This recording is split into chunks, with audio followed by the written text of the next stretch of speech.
core mainstream of the United States. He might be known on Twitter or on social media or whatever, but that's still not the mainstream Americans, and his brother's certainly not known. And the fact that they have all of these charges against them isn't a good look for him, especially in different countries. Like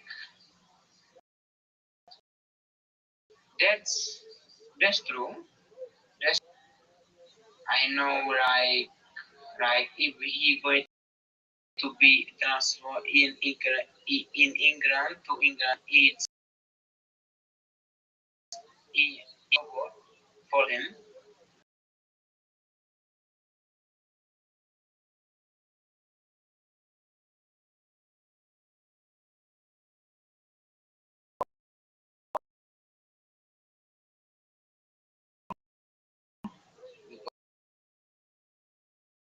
because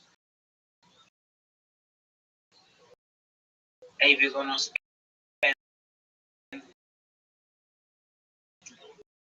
that time in Best thing that could ever happen. Happy that this is happening. It puts him in newspapers, more on social media, and more mainstream things. Of anything that Americans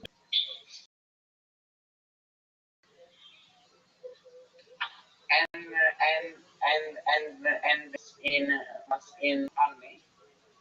He was in I think I don't know. He was in languages. He speak like languages, and he was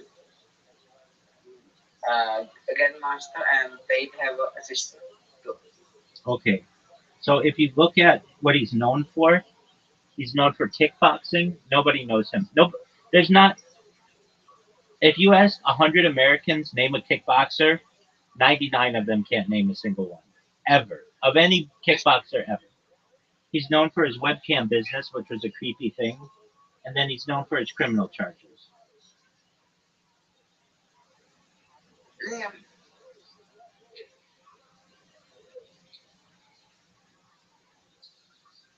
Frankly, he's kind of like an Aiden Ross kind of character that the people who know him love him and are all about him, but he's still not very mainstream. Even Aiden Ross isn't that mainstream. Aiden Ross isn't an actor. He's not on television. He may say, well, he gets all these views on Kick and Twitch, but those are bots. Mhm.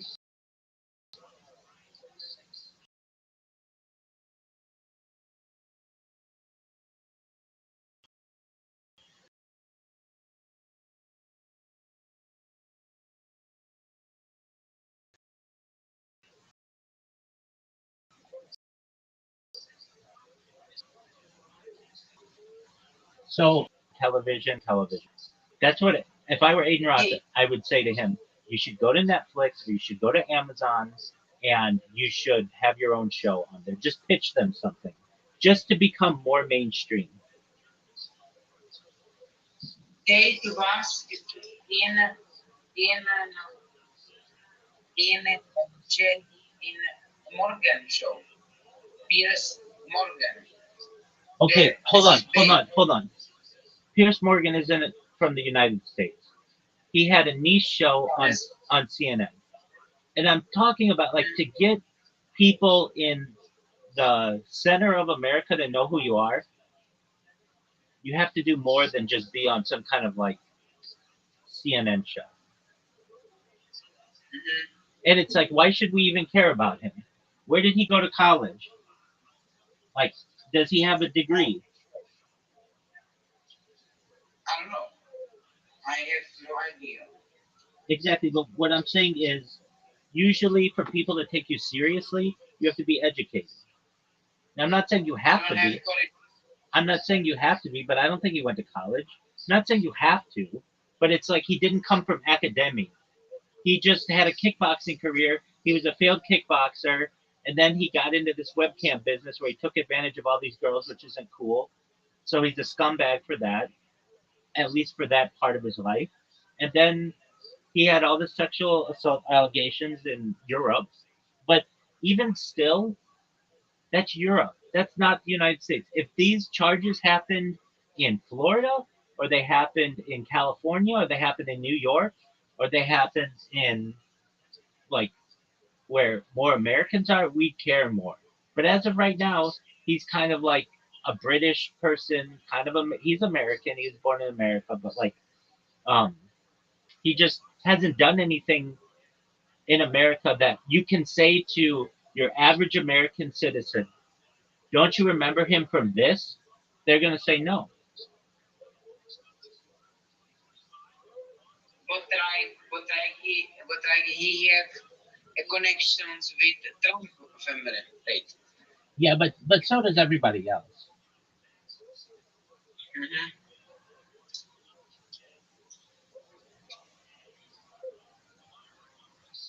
And Um, it's not like, I mean, to my knowledge, he wasn't. He's not really close with him. He's not. They don't take like a ton of pictures together, to my knowledge. And even if they are, even if they do, Donald Trump isn't seen as that good of a person. He's seen as a very bad person by at least half the country. So that's not like a. mhm. That's not like a. That's something that you really like want to embrace. And I don't know. Maybe I just have like a view, a California based view, and what he's done is um more like European, but I'm just incredibly um I'm incredibly unimpressed with what he's done. He hasn't started any what he doesn't have any businesses that are like legitimate, or what does he do? Like embrace an energy drink or something like that? Like nobody or spokesperson for an energy drink. There's nothing there's nothing unique about him. There are 1,000 Andrew Tates out there who are failed martial arts guys who get into the manosphere. Mhm. Yeah. Now, Yeah. now, does that mean that I don't think he could be really big in the future? I do, because he could he could either be found not guilty, or whatever, and then but what does he need to do? He needs to start a business. He needs to be on television, be in a movie, have a music career. He needs to do something more than just kickboxing and having a webcam business. He is just well too. Get. His dad's a chess player. Yeah. If you ask 100 American name, 99% of them cannot do it. So you have to understand, chess in the United States is very niche. It's very small. They could maybe name Magnus Carlsen, Bobby Fischer, and Gary Kasparov. Those are the only three anybody can really ever name. Aside from that, nobody knows anything. Yeah. Mhm. Mhm.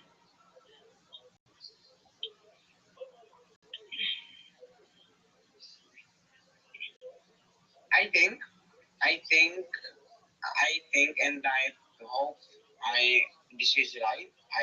I think these allegations is fake, and I think they are innocent men's, but we will see.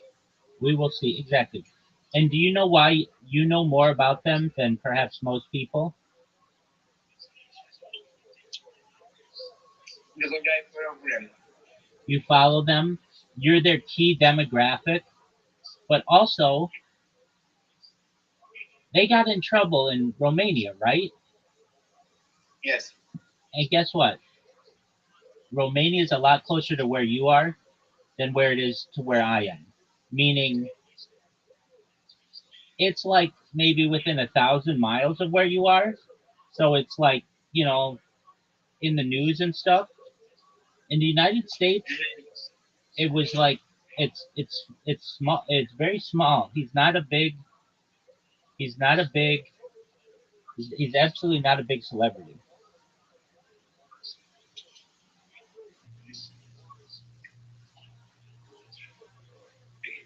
Hmm.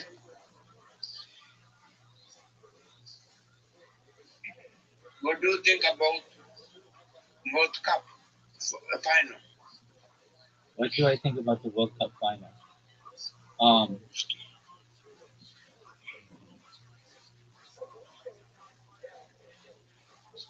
I'm glad that there's a new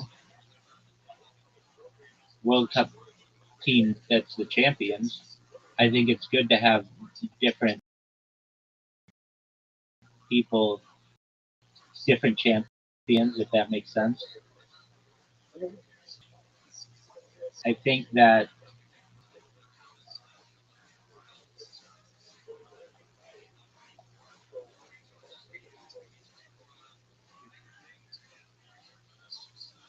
I think that uh,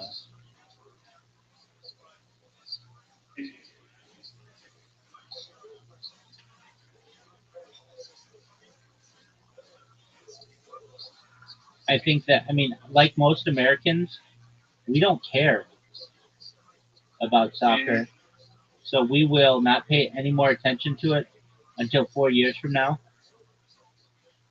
Um,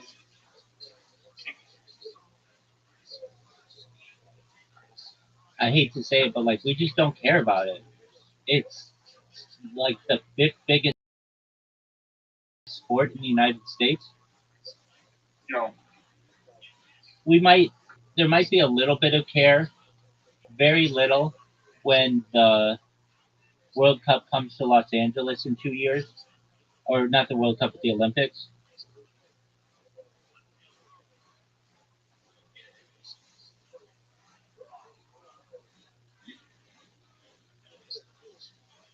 Do you think too, if your if your best basketball and your best athletes for you guys will win World Cup? Uh, you're asking if our best athletes played soccer, would we win the World Cup?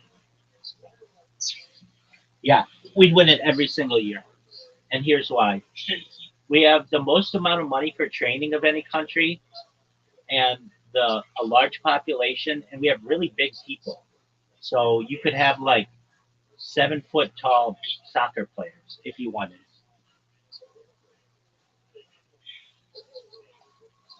And like our best athletes don't play soccer. The reason why they don't play soccer is because soccer players make far less money than football players and basketball players and baseball players. No. Ronaldo is making 10 times more than like your best basketball player. Um, no, that's not correct. LeBron James makes as much as Ronaldo does, and Michael Jordan makes 10 times more than Ronaldo makes.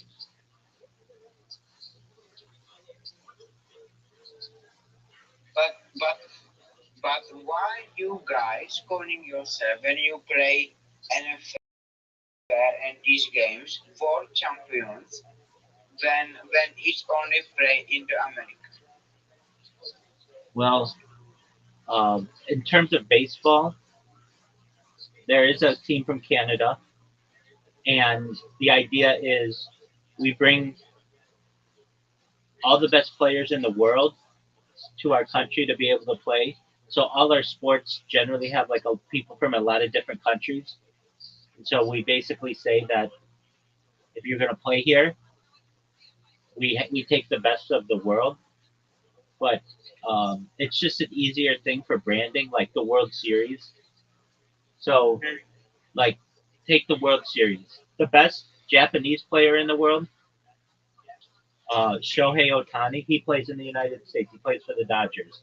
All the best Latin American players, all the best players in the world play in the United States. or Canada. So we call it the World Series.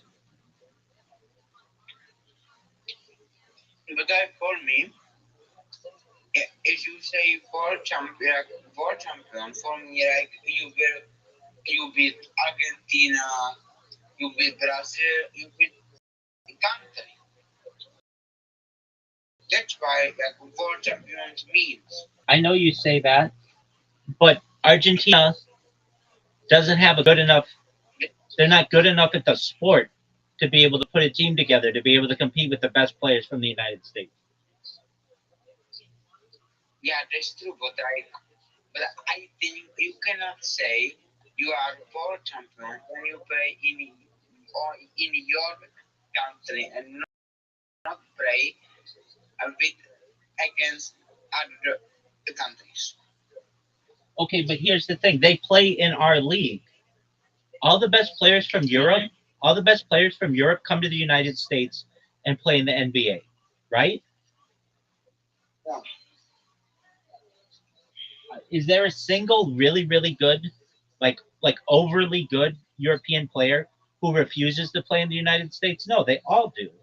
Wembayama and Dirk Nowitzki and all the best European players come to the United States to play.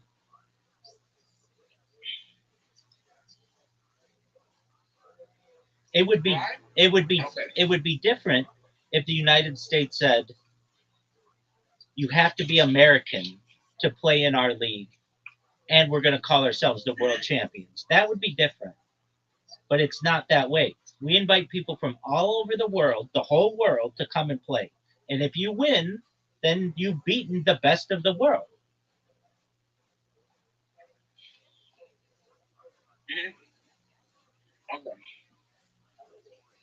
Why? Why is the okay? Why American teams Super Bowl is the biggest and more popular than World Cup? When World Cup final match is like more 10 times more than NBA finals and your football cup finals. Well, the World Cup is a like it comes down to how easy is it for people to get into the sport. To get into soccer, you just need a ball, basically. You don't even need shoes. To play football, to play American football, you need cleats, you need a ball, you need a helmet, you need pads. So a bunch of people who are poor soccer players can watch it and get into it, and then because most of the world is poor, it gets a lot of views. But like in comparison, like we have a big basketball tournament in the United States called the NCAA basketball tournament, and it has a bunch of games in it, and it over the course of its time gets about as many views in the United States as the World Cup does. The World Cup has, I mean, the World Cup didn't get as many views in the United States as the Super Bowl does. It's just not as big. And Mm, and on top of that, the World Cup is once every 4 years, and our sports are yeah. once every year. If the World Cup were every year, it wouldn't get nearly the ratings that it does. Like the final between Argentina and Spain was watching almost 2 million people, 2 billion people. That's oh my god, bro. That's there's so much people. So like, football is bigger than your sport because your finals never watch 2 billion people. It's once every 4 years. If you compare it with the Olympics, that's more comparable. It's only once every 4 years. And the people who Mhm. and the people who are watching it are poor.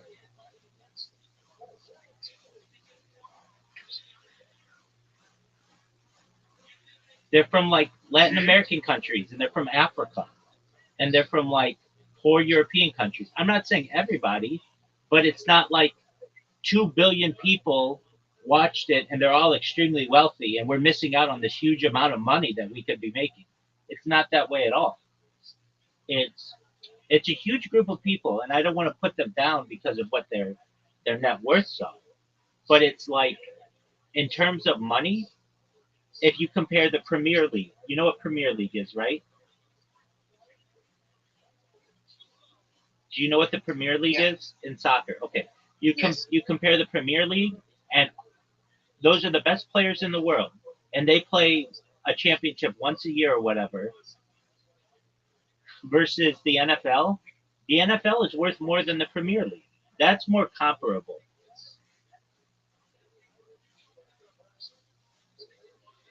Mhm.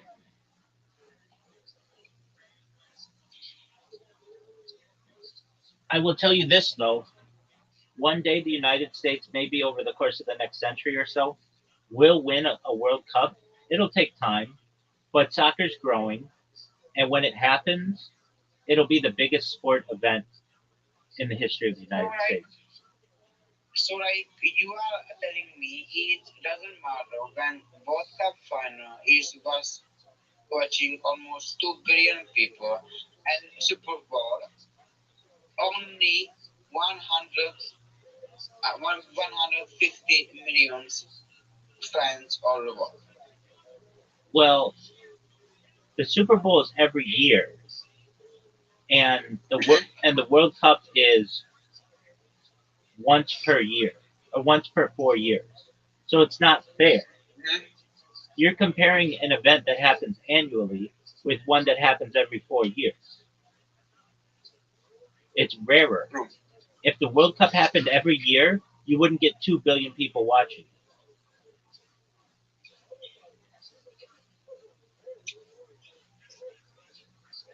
Mhm. I'm not saying that the World Cup isn't a great event and I don't enjoy it. It's just soccer is the fifth biggest sport in the United States. And it's even getting surpassed by other sports. But one day the United States will have a really good soccer team, either because we pay people more or whatever, and it will be the biggest sporting event in global history when the United States wins the World Cup.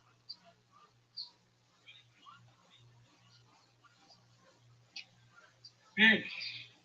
Mhm.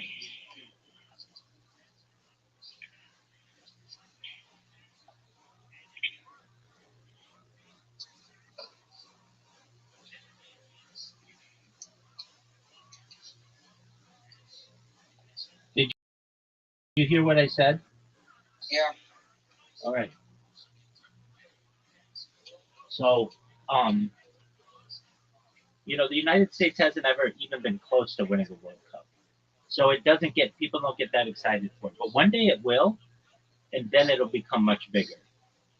But even still, That's true. the things that people don't like about it are pretty simple.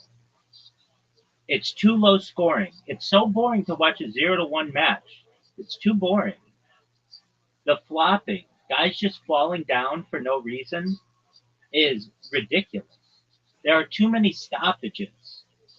The fact that it doesn't end at a given time, like in the United States in our big sports, when the time runs out, it's over. It's done. There's none of this, oh, well, there's this random amount of time that continues afterward. You can manipulate games that way, and Americans don't like that. I think your president show us you guys manipulating very good and very We do, but most Americans didn't really care about that. happy. And if I anything, will. if anything, they should change the rules. If you do something bad in a game or whatever, why should you give the next team a huge advantage when they had nothing to do to earn that advantage? Because yeah, when you do horrible foul, you need to be punished. Okay, then you throw the guy out of the game. Yeah, Great, and he can play the next time.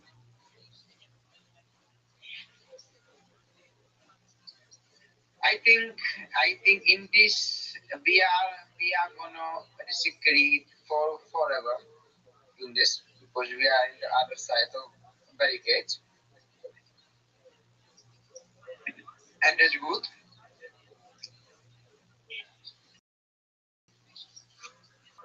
I will tell you this, okay? Okay, tell me what you Okay. want. Okay.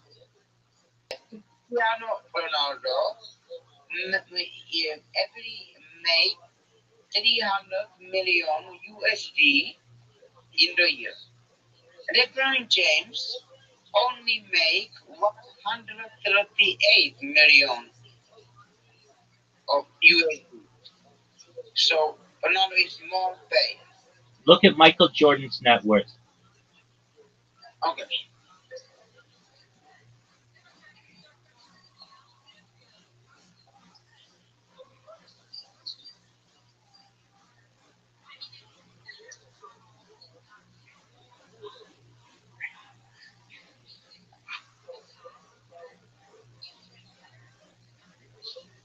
Okay. Ronaldo have more money come in, but Michael Jordan have more network. That's all that matters, my man.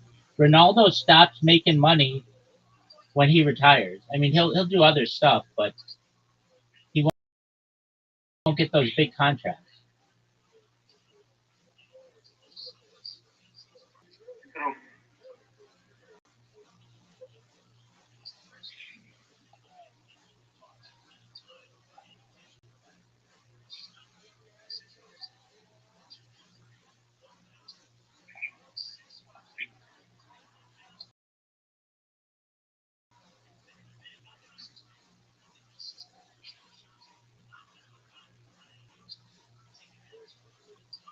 I think football football is more harder than basketball Like what do you mean? because in basketball you have a time stops, you have this, and in the football you need to running 45 minutes back to back. They're not like stoppage and this. It's like more a bigger field. Yeah, no, I agree. You're not going to get a lot of people who disagree with you, Mm, but it is easier to play soccer professionally than it is basketball. Basketball is very, very difficult to play. I don't think so. No, it's true. It's true. If you look at the amount of people who have ever played professional soccer, it's lots of people. With soccer or with basketball, it's like 3,000 people. It's not that many. They don't have as big of teams. An entire basketball team has like 10 players. An entire soccer team has like 20 players.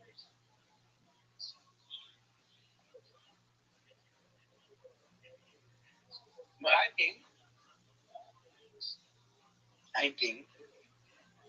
think you I think if I never play basketball in my life, and I am and I will start play right now. Yeah. I think better in basketball, then you can be better in football. Because if you don't play football, if you don't have that talent, Okay, you're wrong. you You're wrong. tomorrow. You're wrong. You have a better chance to play soccer professionally than you do basketball. Just ask ChatGPT.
Okay, okay.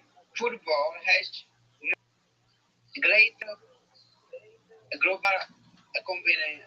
competition because it's played by hundreds of millions of people around the world. Making into NBA is extremely difficult due to expectation level of talent.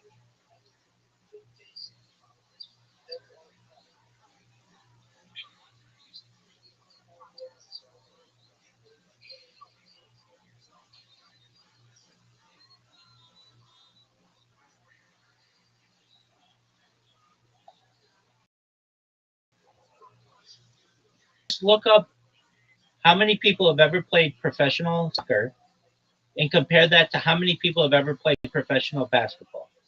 And it's a lot more people played professional soccer. Now, I understand what you're saying. Soccer is played in more places in the world. I get that. But the chances are, just from a height standpoint, of you being an average individual, being able to play in the NBA, being able to play soccer, you have a much better chance of playing soccer. Mm.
Yeah,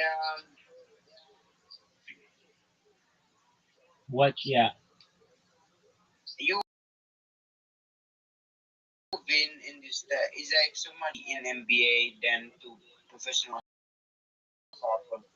You've Isn't been in this one. isn't that surprising? Because Yeah, you would think, well, there are so many that you have to be really good. But basically, if you're born under 6'4", there's no chance you're going to play in the NBA, or at least maybe 6 feet. There's just no chance.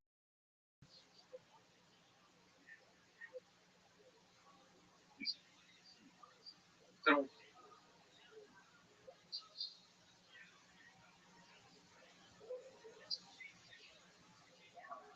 Like if you had a child, if you, like you aren't extremely tall and you have a child, there's basically zero chance that they're going to ever be able to play in the NBA. Yeah, true. And there are few NBA. I mean, there are only like 10 guys on an entire in a lot of spots. Yeah, true. Robin. You've been in this one. All right, big dog.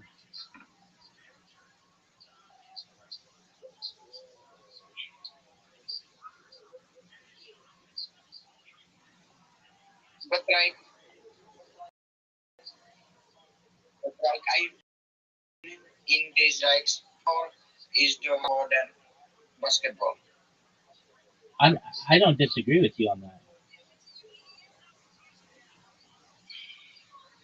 Basketball is incredibly much easier than soccer. I agree with you on that. You in soccer don't get timeouts, you don't get breaks. Like basketball, you get to go sit in a chair. Yeah. So I didn't disagree with you on that. So there's no win. You didn't win anything on that. I agree with you. Mm-hmm.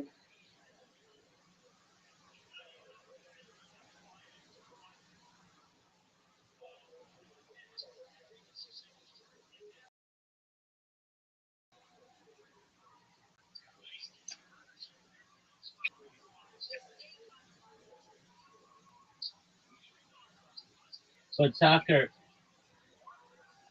I mean, chances are soccer is probably the easiest sport, or pardon me, arguably the hardest sport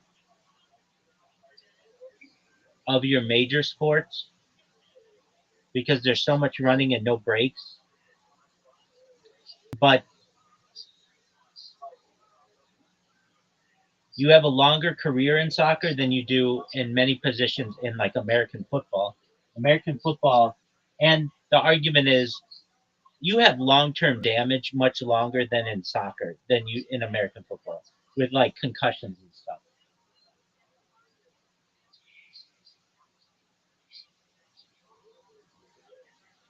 That's true.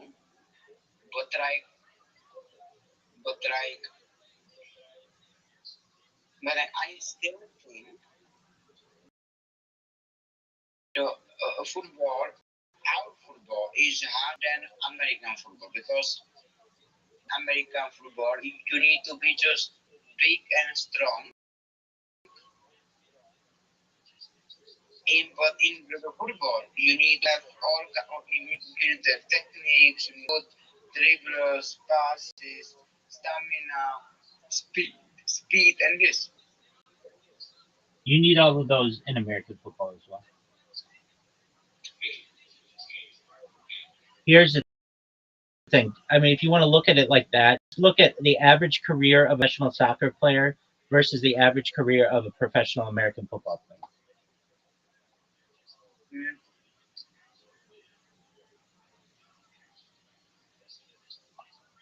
And it depends on the position as well. So, like a kicker in American football has an easy position. They can have a career for 20 years. Average is like 2 years.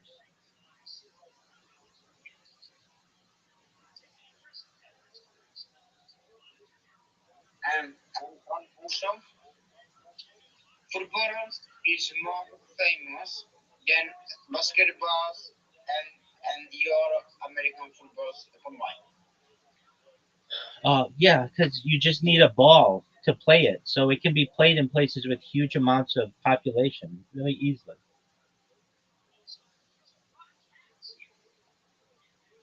But I mean, it's not the most famous sport.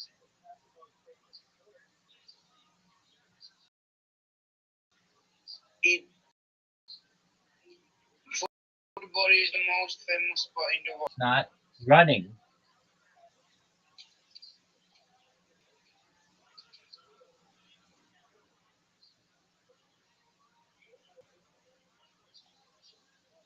because everybody has to run at some point if you have the ability. Not everybody plays soccer, but everybody runs.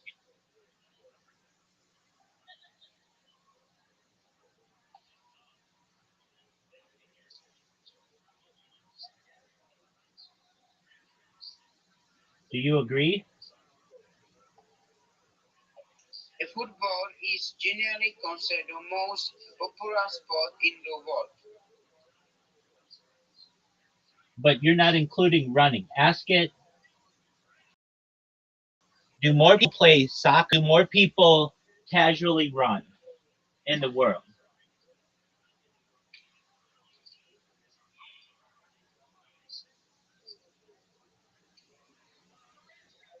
I mean, don't you agree that everybody who plays soccer has to run at some point, right? Except maybe the goalie, but even the goalies run.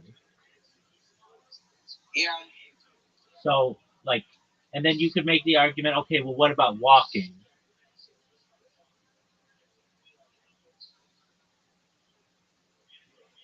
yeah, you have to.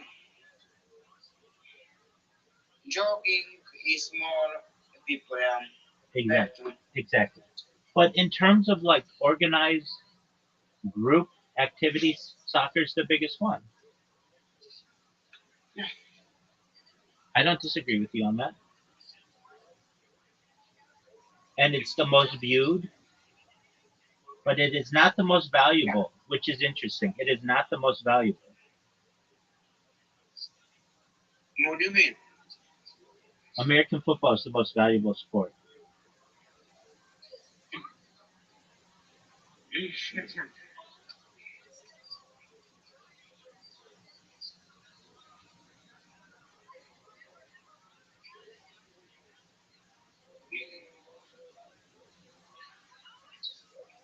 American football is the most valuable sport globally. That's true.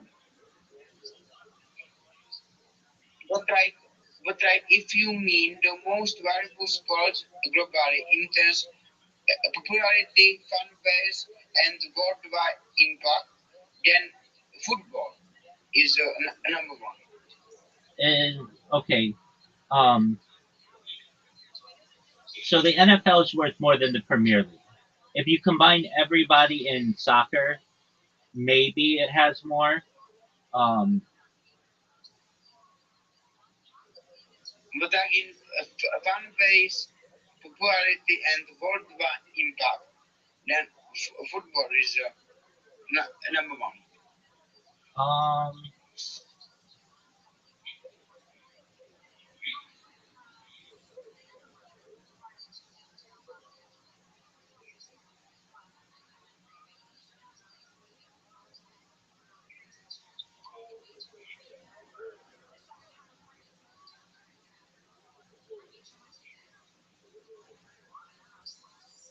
Soccer is definitely the most popular in the world, but its pro league is not as worth as much as American football's pro league.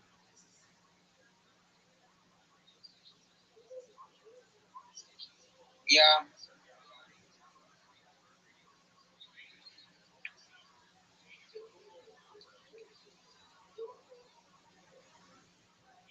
that's true.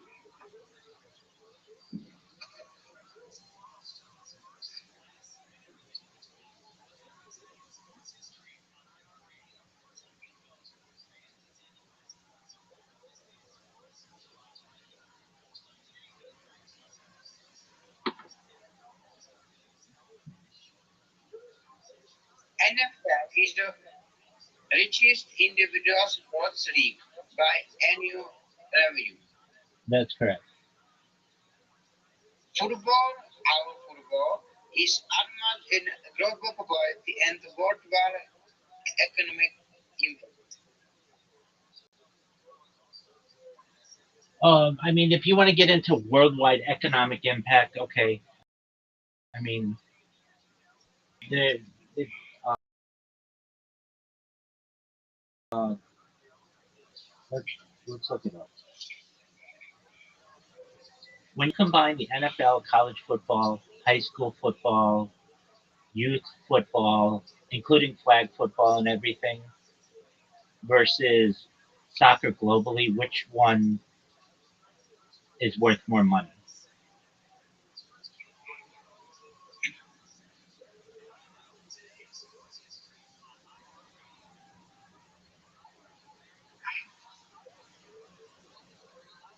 So, I'm looking it up.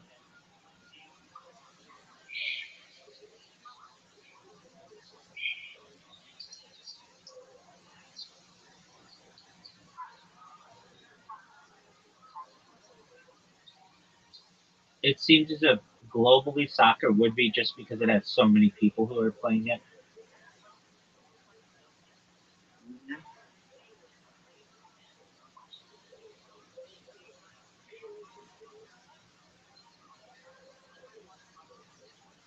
Well, hold on a second though.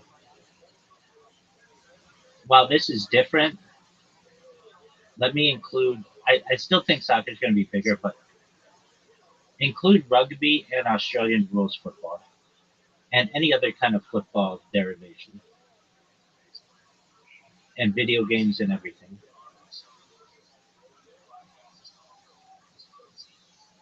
Football is like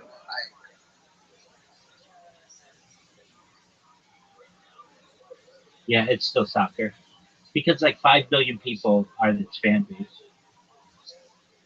mhm.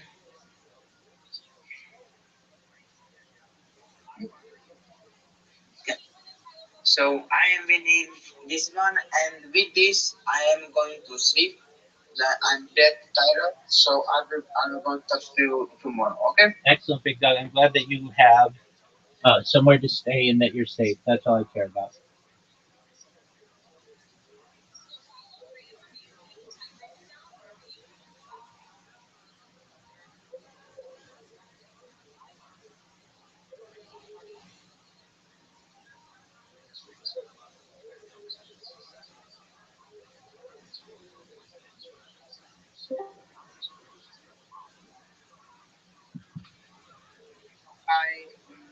My phone die, but I will going to sleep anyway. Because I'm tired. Absolutely. Sweet dreams, Big Dog. So so so football is winning, and I think my last one. I think till you win World Cup, you cannot say soccer. You need to say football.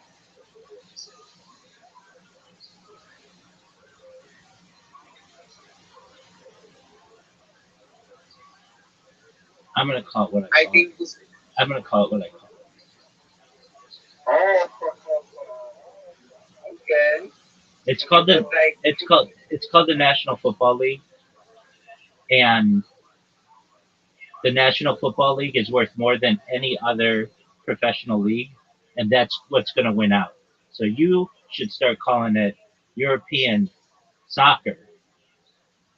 uh, but like football is kicking your ass every single time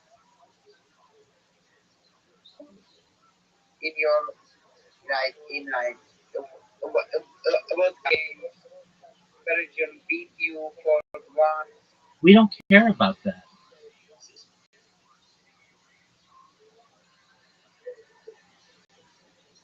So I think in if the football you think is the soccer, we are never going to agree with this. No, what will happen? What will happen one day is there will just be a competition, or somebody will make the argument that in terms of the most valuable set of teams and leagues, it's American football, and that will win out. It's worth more than the best European soccer teams. So they basically will get the say. The might makes right. The team with the most amount of money is going to get the most amount of say. I know what you're saying, but there are 5 billion people who play soccer. That's fine. They're not united. The National Football League is united. Its teams are worth tens of billions of dollars.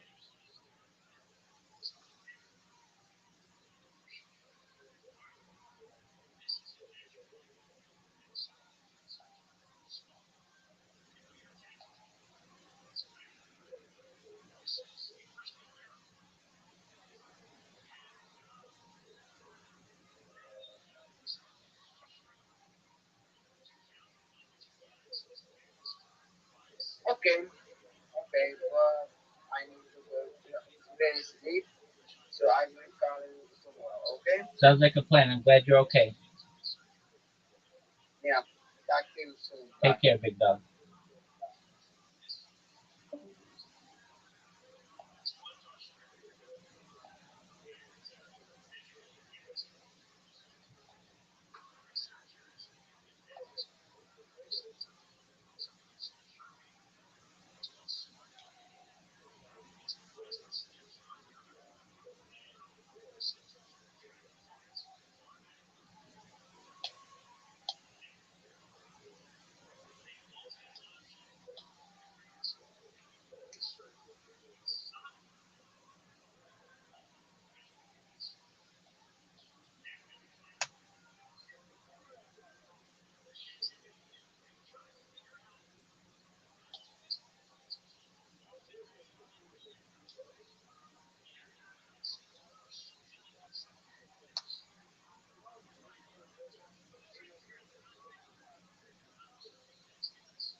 Ido Beinene Sadiku Adinoi Yumonisi Shimona Hamani Uluma Hivi Besul Saiva Horai Ubashemi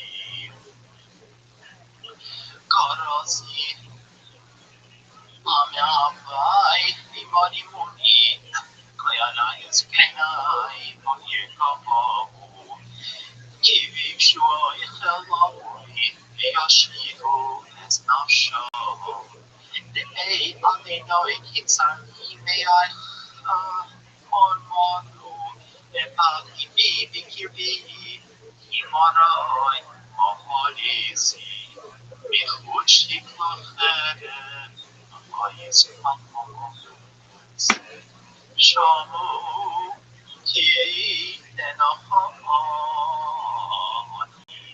Imnakimni Hayevai Shamuras Isasu Yatro Siso Evisa Yankarasa Iu Hamoini Kamoi Harasa Nefane Kamoi Lelomoi Asheroi Lata Li Anko Pishai Ira voice Anhuisai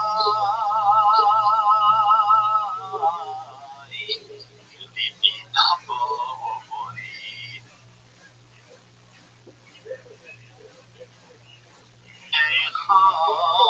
Yo India Hoya no Espacio Ishli Nishama Times Ifes Yisrobe Belois Alhana Dimrakla Yoima Boy Pila Dinamoi Beloy Homa Eis Konois Yakut Horas Memosoi Ipsere Asfiudo Ikiabois Pila Mamaha Vismodero Koda Mahoria Kol Israel Ishivohoi Yiminoi Neoye Anivakia Koi Yeishlava Achma Sobi Dora Nashtoi Yoye Insomi Minai Kitsan Yara Hikoi Mahmate Egoim Beoya Batsioi Shabach Kovesh Amos Lamoy Oya Adinoi Koye Ila Israel Ila Klanreseha Shifeis Mitzaravo Aye Bebaskiudo Anio Anio Maya Mois Kagan Sukoni Shifeis Moyando Shika Moi Mitzioi Moye Bishavos Mayinat Bizamato Boy Moy Sanach Adinoi Nisit Hoi Yen Mitoshodi Is Gidiado Yehi Poi Mois Atroiseo Loi Dos Nubevis Adinoi Io Kioi Moye Bebeis Hosha Adinoi Lashli Srimas Patsioi No Tako Oneshi Yodoi Alleluia Ayahavel Helvi Chimon Yachto Lodu Como Veo Vichore Ivan Shibai Benifemo Nako Visore Wagoyimi Tairo Gamiviemo Moimatsu Hazoin Yaduino Mori Yesh Ularetz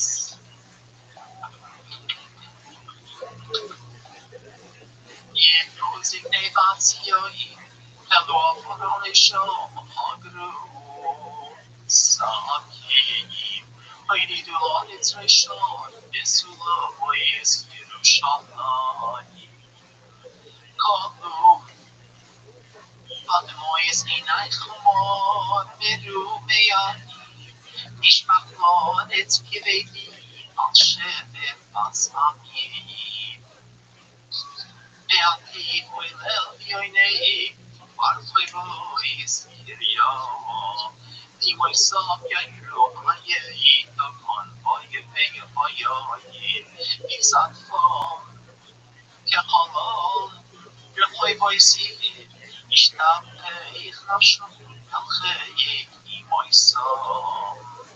Moide moada belo, Abbas Yerushalayim, Moash belo, Marachabeit Bisulas, Asiyoi, Kigodoel Hayo, Shivrei, Ir Moda, Indiai, Hazalam Shabbat Safed, Eloi, Ilu Alavinei, Noshiv Shivusei, Mayechezula, Ansoisha, Manuchir, Samualam Yilkapayim Koloi Frekeder, Sharku Mayoni Rishon, Alpas, Yerushalayim, Asoyi Soyi, Sheyoimru Kililas Reiti, Massaways the Forest, Pots Waline and PM Koloyavai, Sariku, Shorku, Mayahar Kushayin, Omeru, Mihilonu, Ah, Zayon, Shekirinu, Mansoroinu, Asa Dinoi Asher Samo. Isa Emroso Yasher Tiko Naked Ores Oras Roy Homo Ayasamahala Yehoyeim Heireim Keren Sora Ayir Zabrigo Iladina Way Limas Batsioi Oiriti Hanahani Moye Momoiko Alti Fugasno Alti Doi Batskinai Umi Troini Malaiko Leroi Shashmurois Shifli Chamayim Lipen Nokisa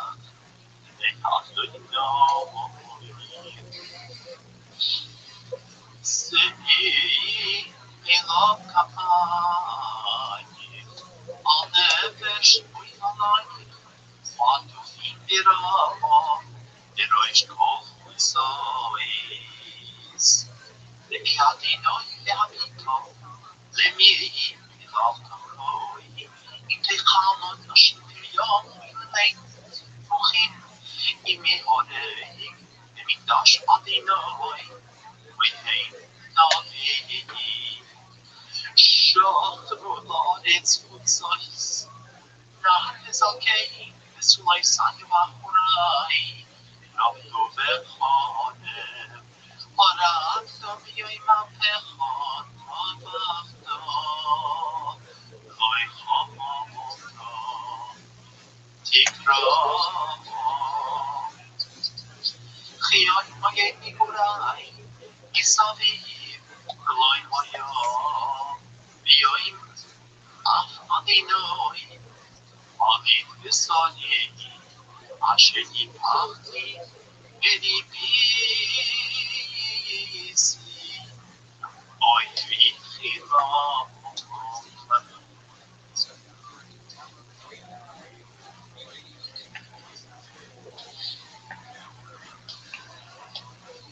Ani HaGefen Bishevet Efrosoi Oisinoha, Mayoilach, Oish,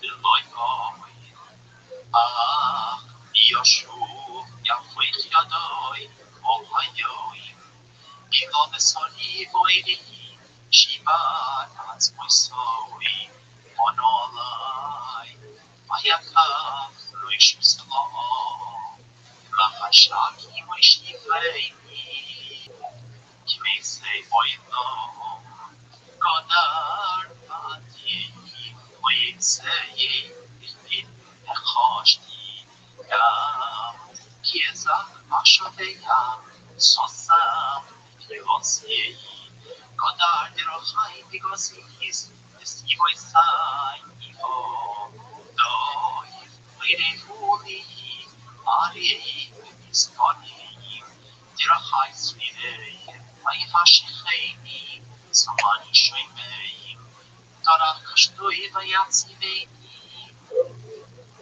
Kaman Torah Lacheit, Ivi Bichil Yosoi, B'nei Mashkosoi, Hoyis Yisechoi B'choi, Eginoso, Ohayoi, Hispiani Vamiradiim, Nirvani Vano, Vayagris de Hansos Shinoi, Hispishani, Opeiter, Batisna, Misholoi, Nafshi, Nashi Hoivo, Voima Hovan Nitzki, Vesoi Hamdi, Yabenoi, Sehoron Yumerudei, Lano Boronish, Zohoi Tisko, Visashaya Holai, Nafshi, Zois, Oshideli, Okinohil, Haste Adinoi, Kiloi Samu, Kiloi Holo, Rahamo, Hanoshim Konim, Rabo, Noseho, Chelki Adinoi Obranashi, Alkei, Oichiloi, Kivadinoi, Likoivo, Lenefesh, Nifeshen, Toiviochil Vidumah, Yeshua's Abinoi, Toivagefen, Yisoi, Inuramo, Yeshivadon, Midonim, Inokam, Idem Melpon, Miyu, Ulai, Ishtifa, Itein, Hakei, Lechi, Yispa, Becherfa, Yei, Oyisna, Leoilo, Abinoi, Yei, Moiko, Beniham, Rei Hansundo, Yei, Oina, Benikowi, Oyage, Yei, Lenake, Tahas Laglomo, Koil Asire Yones, Leakvich Patko Verneke, Yoi, Leavas Odom Divoi Adinoi, Oiro, Mi, Samar Vatehi Adinoi, Oitiko, Mi Pi Yoi Moitsei, Horois, Behatoi, Mayesoinin Odom Hoi, Geber, Ahato, nach Besonderheiten nach Koido, Vinoshuvo, Nadinoi, Salemovein, well, Kapayim, Elveil, Moshomonim, Nakavashan, Moninu, Atluvo, Lisaloto, Sakli Sama, Patrifeinu, Honakto, Lihomoto, Sakli Savelnomo, Meavon, if you know. Sırrı o istesime bekere muafiye fatsuame yem o yeme tahan o tahan o yolunu aşiz yaşaber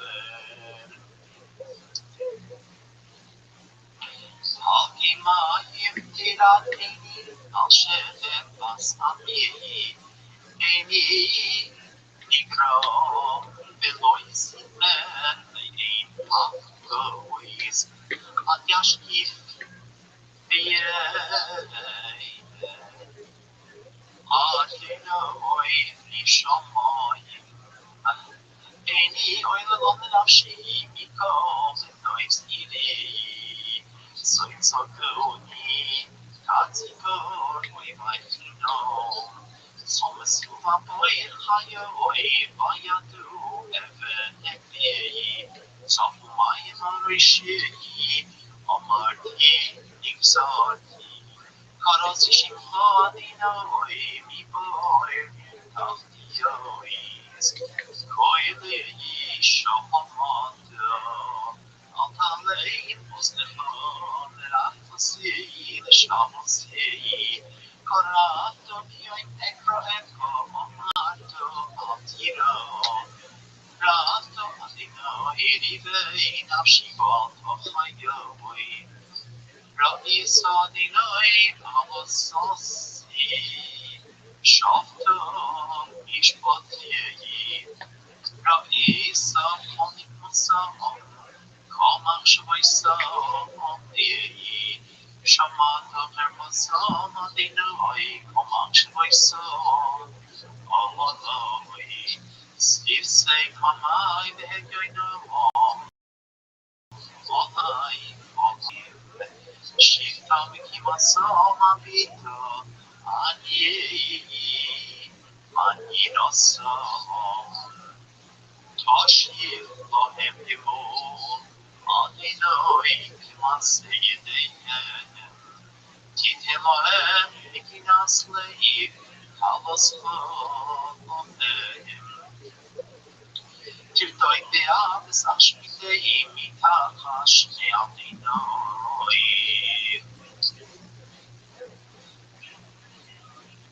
Echach Yuanzot Yishne Akesem Matoim Tishtabei Name Koidesh Miroish Kochutzois Dnezioi Haikorim Amisoyim Pampos Yichon Nechshivu Leniflei Chepes Maase Yedei Yotzei Kamdan Yichon Zushar Eini Kukuvehe Pasamila Stor Kayenin Kan Eini Pamibor Dovak Shoyui Elfikoi Patsomo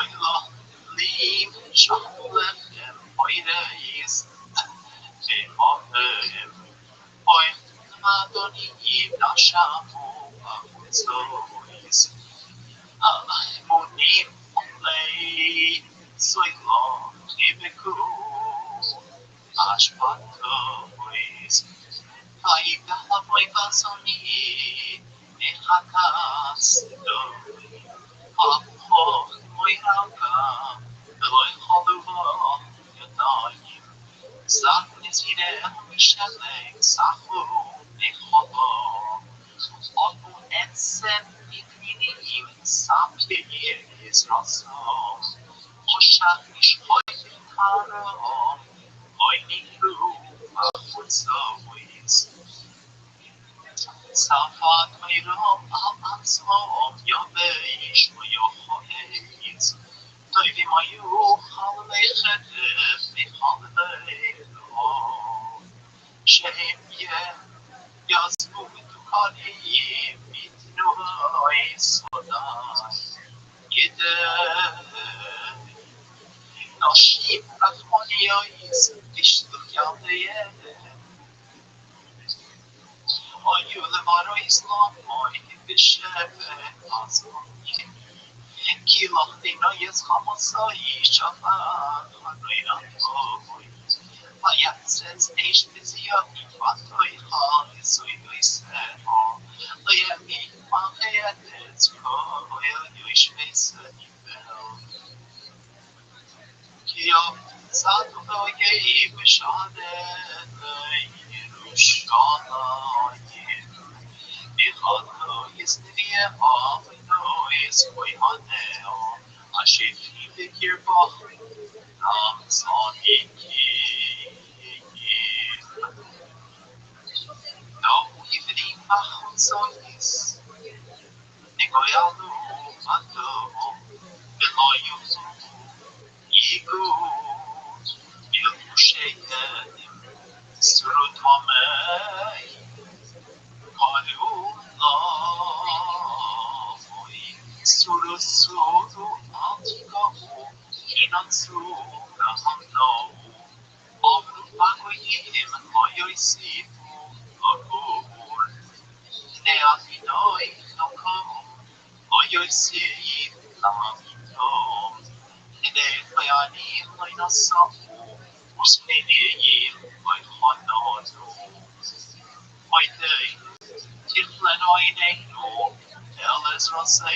Well, start, bro.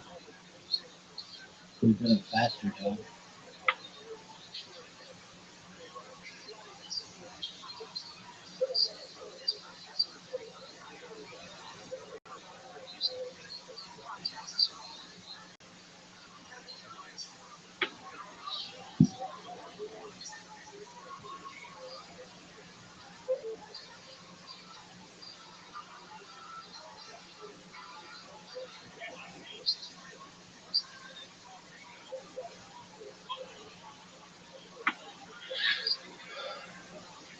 Alright.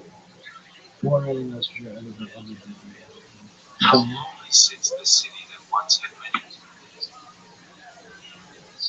This is the overall red line. Mine's about to go over the 60. Doesn't do those words for 9 days. 18 days.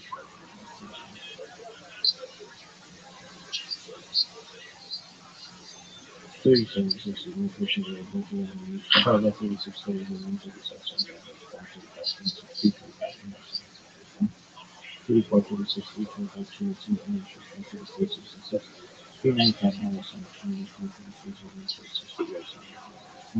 31, 39, 62, 27, 37, 46, 87, 27, 28, 87, 87, 37, 28, 31, 38, 27, 27, 22, 25, 15,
upon my neck, he has made my strength fail.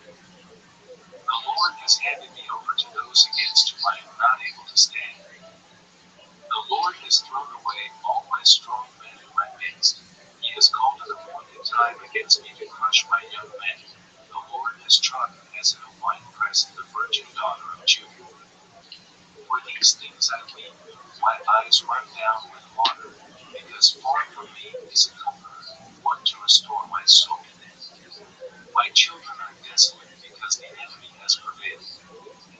Zion stretches out with her hands. There is no one to comfort her. The Lord has commanded regarding Jacob that those around him become his adversaries. Jerusalem has become a filthy thing among them. The Lord is righteous, for I have rebelled against his command. Hear now, all peoples, and see my pain. My virgins and my young men have gone into captivity. I called to my lovers, but they deserted me. My priests and my elders perished in the city while they sought food to restore their strength themselves. See, Lord, for I am in distress. My spirit is greatly troubled. My heart is overturned within me, for I have been very rebellious. In the street the sword has made women childless. In the house it is like death. They have heard that I groan. There is no one to comfort me. All my enemies have heard of my disaster. They are joyful that you have done it. Oh, that you would bring the day which you have proclaimed, so that they will become like me. May all their wickedness come before you, and deal with them just as you have dealt with me for all my wrongdoings. For my groans are many, and my heart is faint. How the Lord has covered the daughter of Zion with a cloud in his anger. He has hurled the glory of Israel from heaven to earth, and has not remembered his footstool in the day of his anger. The Lord has destroyed, he has not spared all the settlements of Jacob. In his wrath he has overthrown the strongholds of the daughter of Judah. He has hurled them down to the ground. He has profaned the kingdom and its leaders. In fierce anger he has cut off all the strength of Israel.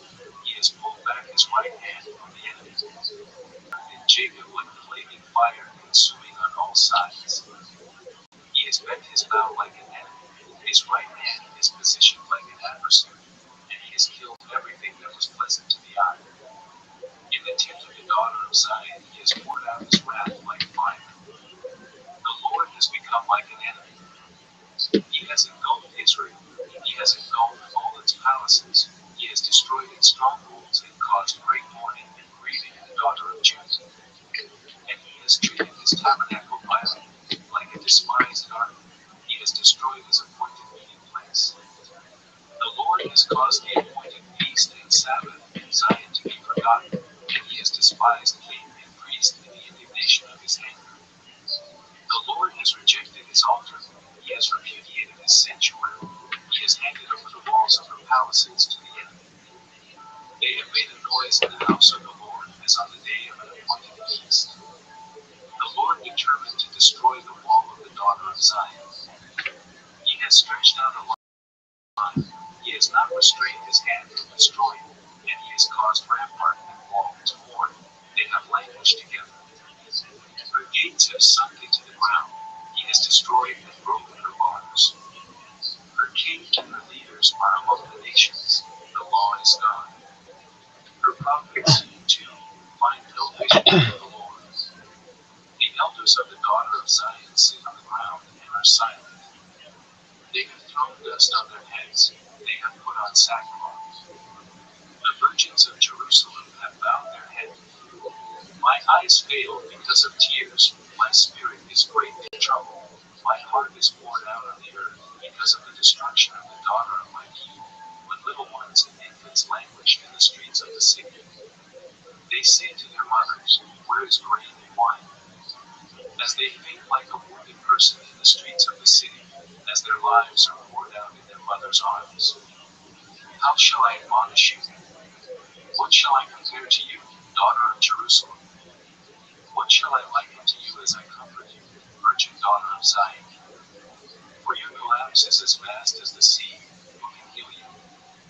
Your prophets have seen for you worthless and deceptive visions, and they have have not exposed your wrongdoing so as to restore you from captivity, but they have seen for you worthless and misleading pronouncements. All who pass along the way clap their hands in ridicule at you. They hiss and shake their heads at the daughter of Jerusalem. Is this the city of which they say, perfect in beauty, and joy to all the earth? All your enemies have opened their mouths wide against you. They hiss and gnash their teeth. They say, we have engulfed her. This certainly is the day which we awaited. We have reached it. We have seen it. The Lord has done what he determined. He has accomplished his word which he commanded from days of old. He has torn down without sparing, and he has helped the enemy to rejoice over you.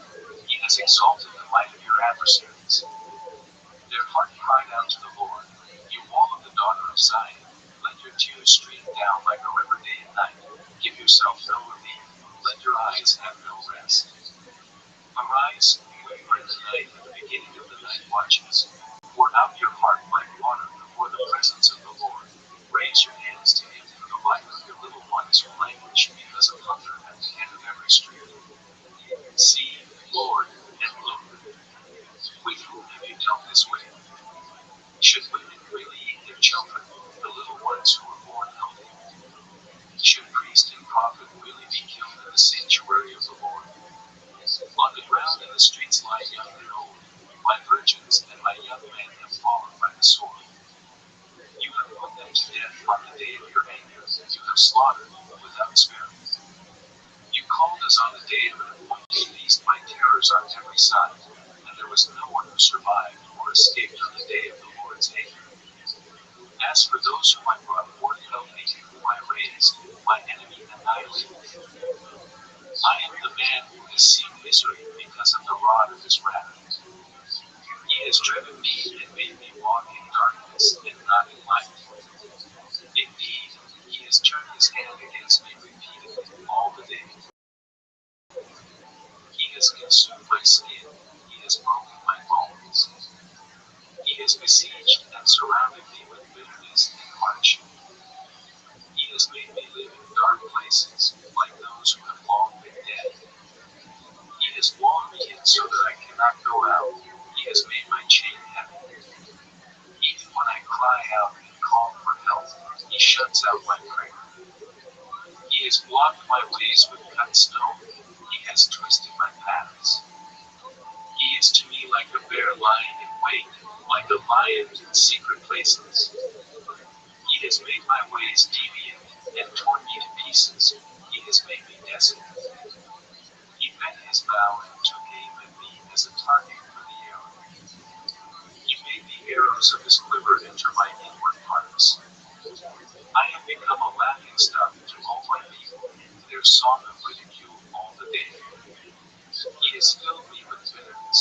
He has made me drink plenty of wormwood. He has also made my teeth grind with gravel. He has made me cower in dust. My soul has been excluded from peace. I have forgotten happiness. So I say, my strength has failed, and so has my hope from the Lord. Remember my misery and my homelessness, the wormwood and bitterness. My soul certainly remembers, and is bent over within me. I recall this to my mind, therefore I wait. The Lord's acts of mercy indeed do not end, for his compassions do not fail. They are new every morning. Great is your goodness.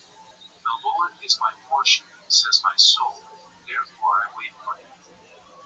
The Lord is good to those who await him, to the person who seeks him. It is good that he waits silently for the salvation of the Lord.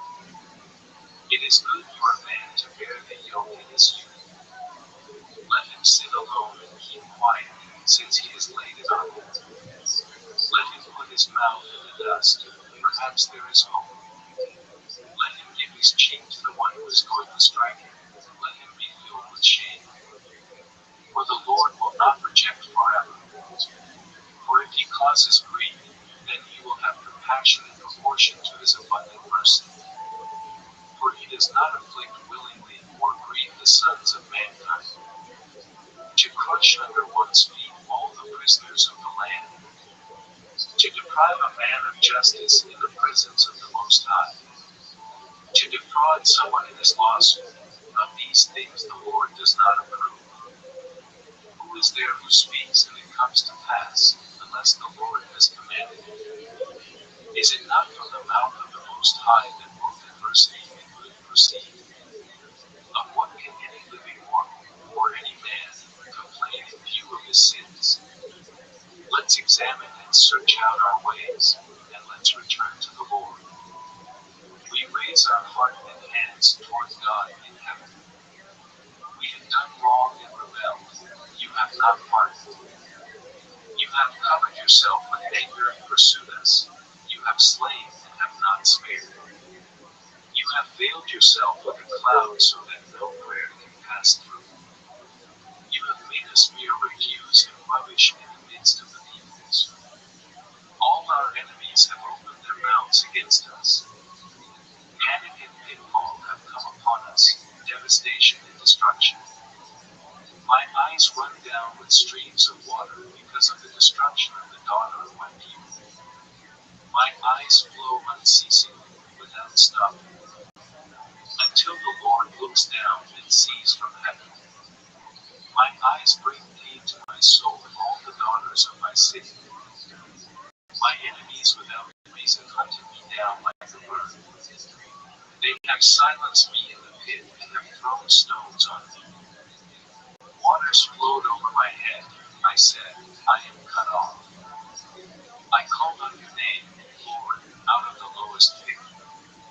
You have heard my voice. Do not cover your ear for my plea for relief, for my cry for help. You came near on the day I called to you. You said, do not fear. Lord, you have pleaded my soul's cause. You have redeemed my life. Lord, you have seen my oppression. Judge my case.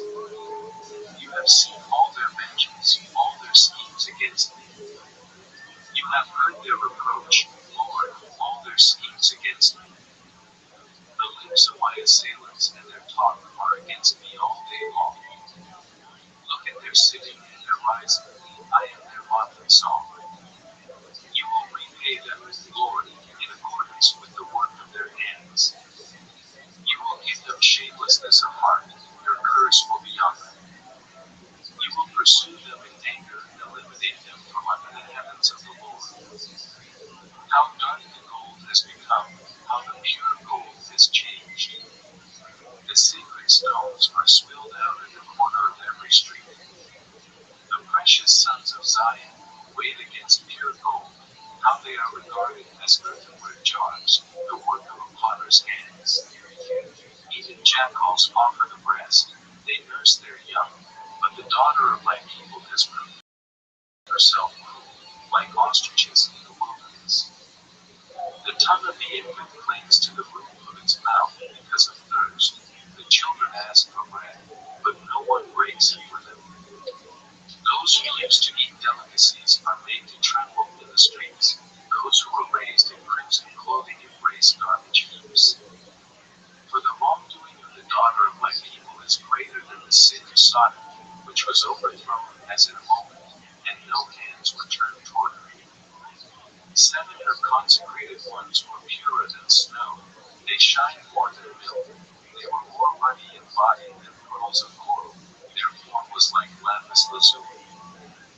Their appearance is darker than soot. They are not recognized in the streets. Their skin is shriveled on their bones. It is dry. It has become like wood. Better off are those killed by the sword than those killed by hunger, for they waste away, stricken by the lack of the produce of the field. The hands of compassionate women boil their own children. They became food for them due to the destruction of the daughter of my people. The Lord has expended his wrath. He has poured out his fierceness, and he has kindled a fire in Zion, and it has consumed its foundations. The kings of the earth did not believe, nor did any of the inhabitants of the world, that the adversary and the enemy would enter the gates of Jerusalem. Because of the sins of her prophets and the wrongdoings of her priests, who have shed in her midst the blood of the righteous. They wandered blind in the streets. They were defiled with blood, such that no one could touch their garments. Keep away, unclean, they cried out of themselves. Keep away, do not touch. For they distanced themselves as well as wanted. People among the nations said, they shall not continue to reside with us. The presence of the Lord has scattered them. He will not continue to look at them. They did not honor the priests. They did not favor the elders. Yet our eyes failed. Looking for help was useless. At our observation point, we have watched for a nation that could not save. They hunted our steps so that we could not walk in our streets. Our end drew near. Our days were finished, for our end had come. Our pursuers were swifter than the eagles of the sky. They chased us on the mountains. They waited in ambush for us in the wilderness. The breath of our nostrils, the Lord's anointed, was captured in their pits, of whom we had said, in his shadow we shall live among the nations. Rejoice and be joyful, daughter of Edom, who lives in the land of Uz. But the cup will pass to you as well. You will become drunk and expose yourself. The punishment of your wrongdoing has been completed, daughter of Zion. He will no longer exile you. But he will punish your wrongdoing, daughter of Edom, and you will expose your sins. Remember, Lord, what has come upon us. Look and see our disgrace. Our inheritance has been turned over to strangers, our houses to foreigners. We have become orphans, without a father. Our mothers are like widows. We have to pay for our drinking water. Our wood comes to us at a price. Our pursuers are at our necks. We are worn out. We are given no rest. We have submitted to Egypt and Assyria to get enough bread. Our fathers sinned and are gone. It is we who have been burdened with the punishment for their wrongdoings. Slaves rule over us. There is no one to rescue us from their hand. We get our bread at the risk of our lives because of the sword in the wilderness. Our skin has become as hot as an oven because of the ravages of hunger. They violated the women in Zion, the virgins in the cities of Judah. Leaders were hung by their hands, elders were not respected. Young men worked in the grinding mill, and youths staggered under loads of work. Elders are absent from the gate, young men from their music. The joy of our hearts has ended, our dancing has been turned into mourning. The crown has fallen from our head. Woe to us, for we have sinned. Because of this our heart is pained. Because of these things our eyes are dim. Because of Mount Zion, which lies desolate, the jackals prowl. You, Lord, rule forever. Your throne is from generation to generation. Why will you forget us forever? Why do you abandon us for so long? Restore us to you, Lord, so that we may be restored. Renew our days as of old. Unless you have utterly rejected us and are exceedingly angry with us.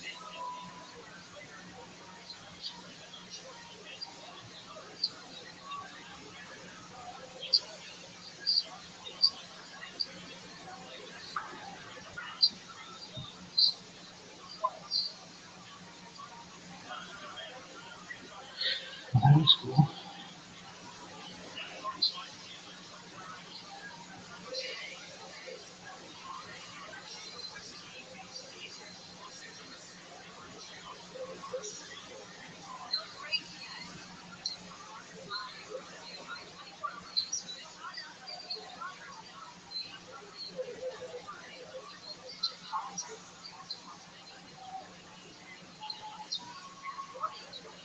Mathematics was combined with artistic power to produce some of the most enduring artworks in human history. Crafts.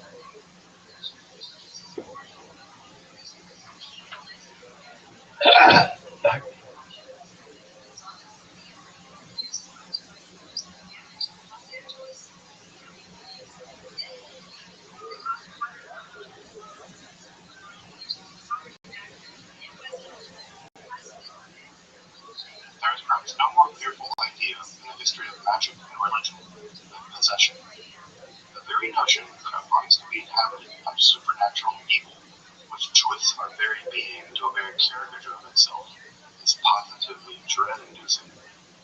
Despite the horror of this concept because of it, possession and exorcism remain perennially interesting topics in the history and study of religion. Perhaps this is because of the ubiquity of the phenomenon. It seems to occur in the vast majority of the world's religious cultures. Indeed, it's one of the most versatile religious concepts, changing and morphing over time to express that culture's most deep fear and dreads. Even in our contemporary, allegedly secular period, the 1973 film The Exorcist is still considered one of the most terrifying films ever produced. Indeed, a large part of our cultural conception of possession and exorcism is still primarily framed by this film. I've even made the pilgrimage, I suppose, in a macabre way, to the so-called exorcist steps in Georgetown just to sort of breathe it all in. I suspect that the concept of exorcism and possession will all remain as alluring as they are genuinely terrifying. While possession and exorcism are most commonly depicted in a Christian context, with one like The Exorcist for that, there's a long history of the concept in Judaism as well. In this two-part episode of Esoterica, we're going to explore the development and history of the concepts of possession and exorcism as they occur in the history of Judaism. From its origins in the ancient Near East to the contemporary period, where cases of demonic possession and their exorcism can actually be viewed on YouTube. In this first episode, we're going to trace the history of possession and exorcism in Judaism from its very earliest time period all the way to the first centuries of the Common Era. In the next episode, we'll trace the development of these concepts and the rise of Rabbinic Judaism through the great lull in demonic possessions that seems to occur in the early Middle Ages, through the emergence of the Kabbalah, which produced in the 16th century the most terrifying form of possession known in Judaism, the horrifying case of the Dippic. So I hope you'll join me as we explore the concept of possession and exorcism as they develop in the history of Judaism. I'm Dr. Justin Sledge, and welcome to Esoterica, where we explore the arcane side of history, philosophy, and religion.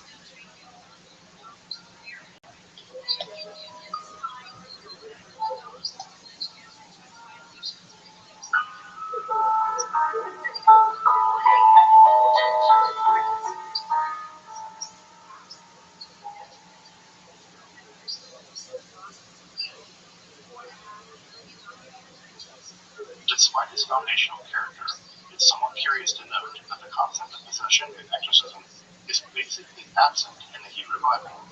Indeed, even the presence of malevolent supernatural entities is hardly present in this strata of Israelite literature, though some obscure references do appear here and there. And don't worry, I'll be doing a separate video in the future on the presence and absence of demons and demonic entities in this very earliest strata of Israelite literature, so stay tuned for that. Indeed, at this point, not even Satan is truly evil. They seem to have a kind of official position in the divine court. You'll notice that when they're mentioned, they're always referred to as Ha-Satan, Ha being the word in Hebrew. The Satan is a title, not a name. In that title, the adversary probably means something like prosecuting attorney. It seems as if the Satan is a kind of prosecuting attorney in the divine court that indicts and prosecutes cases before the divine assembly. Now, of course, no one likes to be prosecuted, especially before a divine court, but simply because you're prosecuted doesn't mean that the prosecutor is in fact evil. And if one reads the Hebrew Bible closely, it seems like the Satan and God are positively chummy at times. Further, there also seems to be very little mention of disembodied spirits or non-physical entities in this strata of the Hebrew Bible. Now, there are oblique and obscure references to these kinds of beings, but again, they're just that. They're oblique and obscure. The general tenor of the Hebrew Bible doesn't have much to do with spiritual or non-physical beings. And of course, that represents a problem for any theory of possession and exorcism. If you don't have beings that can do the possessions, well, you don't need much in the way of exorcisms. Indeed, there are only two cases that come to mind that seem somewhat like the concept of possession in the Hebrew Bible. The first is a quote evil spirit from the Lord, which seems to be sent from God to actually afflict the mind and spirit of Saul. You'll remember that King Saul seems to be suffering from some kind of mental health episode toward the end of his reign, and only the playing of the harp by David seems to calm him down, although there are some circumstances where even that doesn't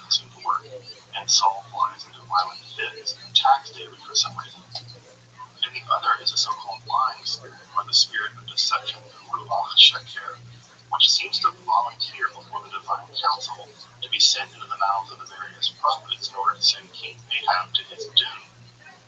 This whole drama plays out at the end of 1 Kings, around chapter 22, where God actually wants to have King Ahab killed and sends a lying prophet into the mouths of the various prophets in order to give him a false prophecy such that he would go to battle, fight, and die.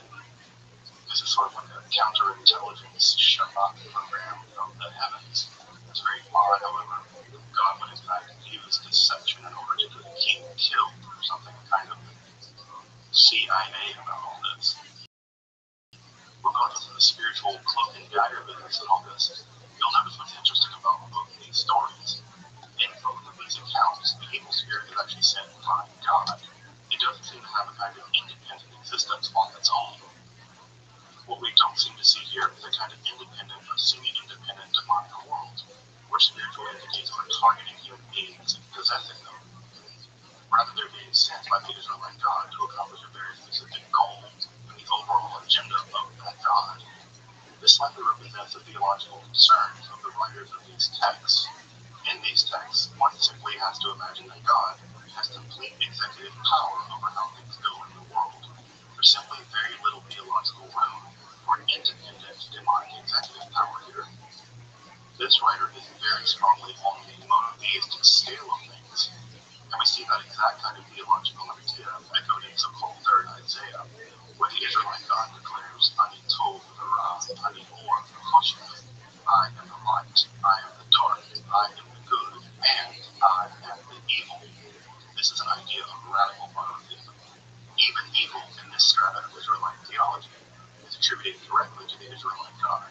There's simply no notion of independent evil out there lurking in the darkness.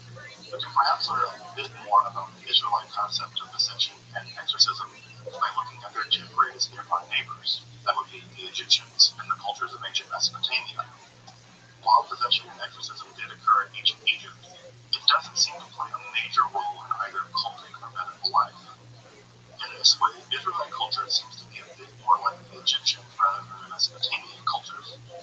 While virtually all ancient Near Eastern peoples took illness as having a basically supernatural origin, the Egyptian practice was largely to get ahead of the curve of this evil supernatural power. Rather than typically see illness as a kind of possession which had to be exorcised, the Egyptians often engaged in what we would call execration magic. That is to say, warding magic to prevent the onset of sickness altogether.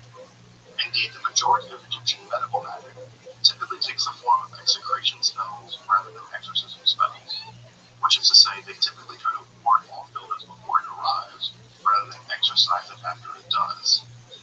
Indeed, this practice is echoed in Egyptian medical literature, where we see that the preponderance of the medical technology there is rather naturalistic.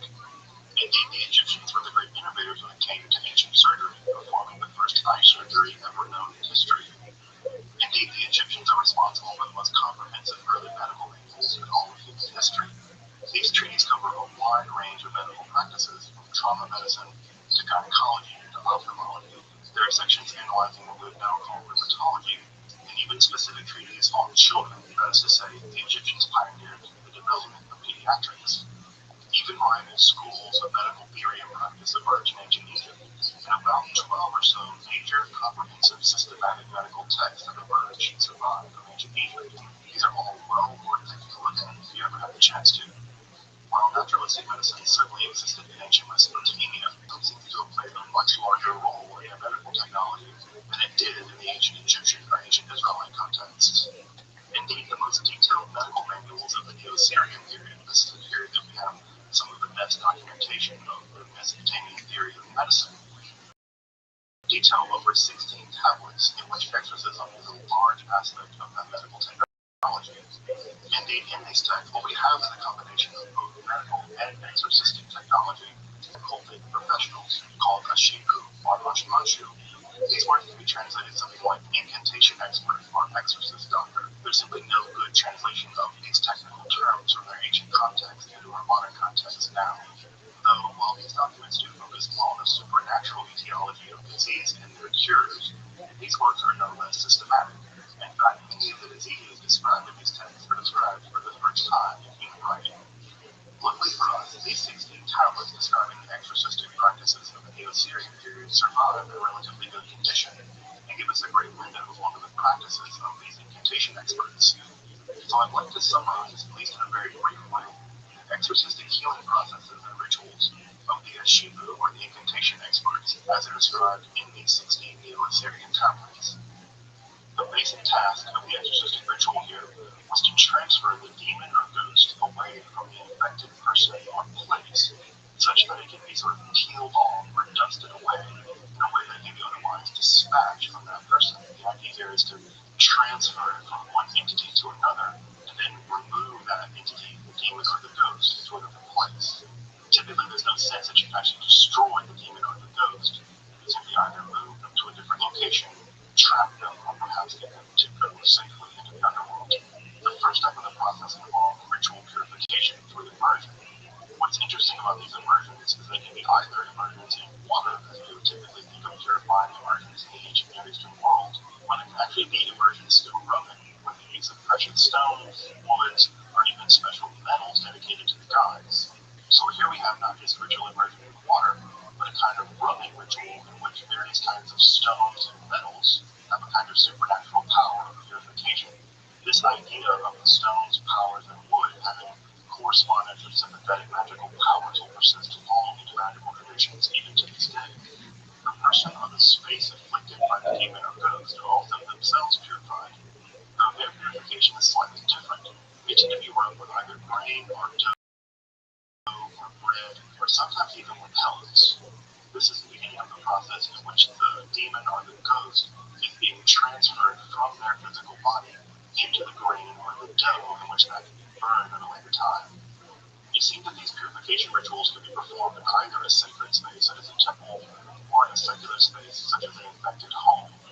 From here, there were a wide range of exorcistic practices that could be applied depending on the circumstances. These rituals would involve cleaning and sweeping of the space of the infected, or a ritual for detritus. This ritual is sprinkled with water along with various items. This would lastly follow the burning of various incenses.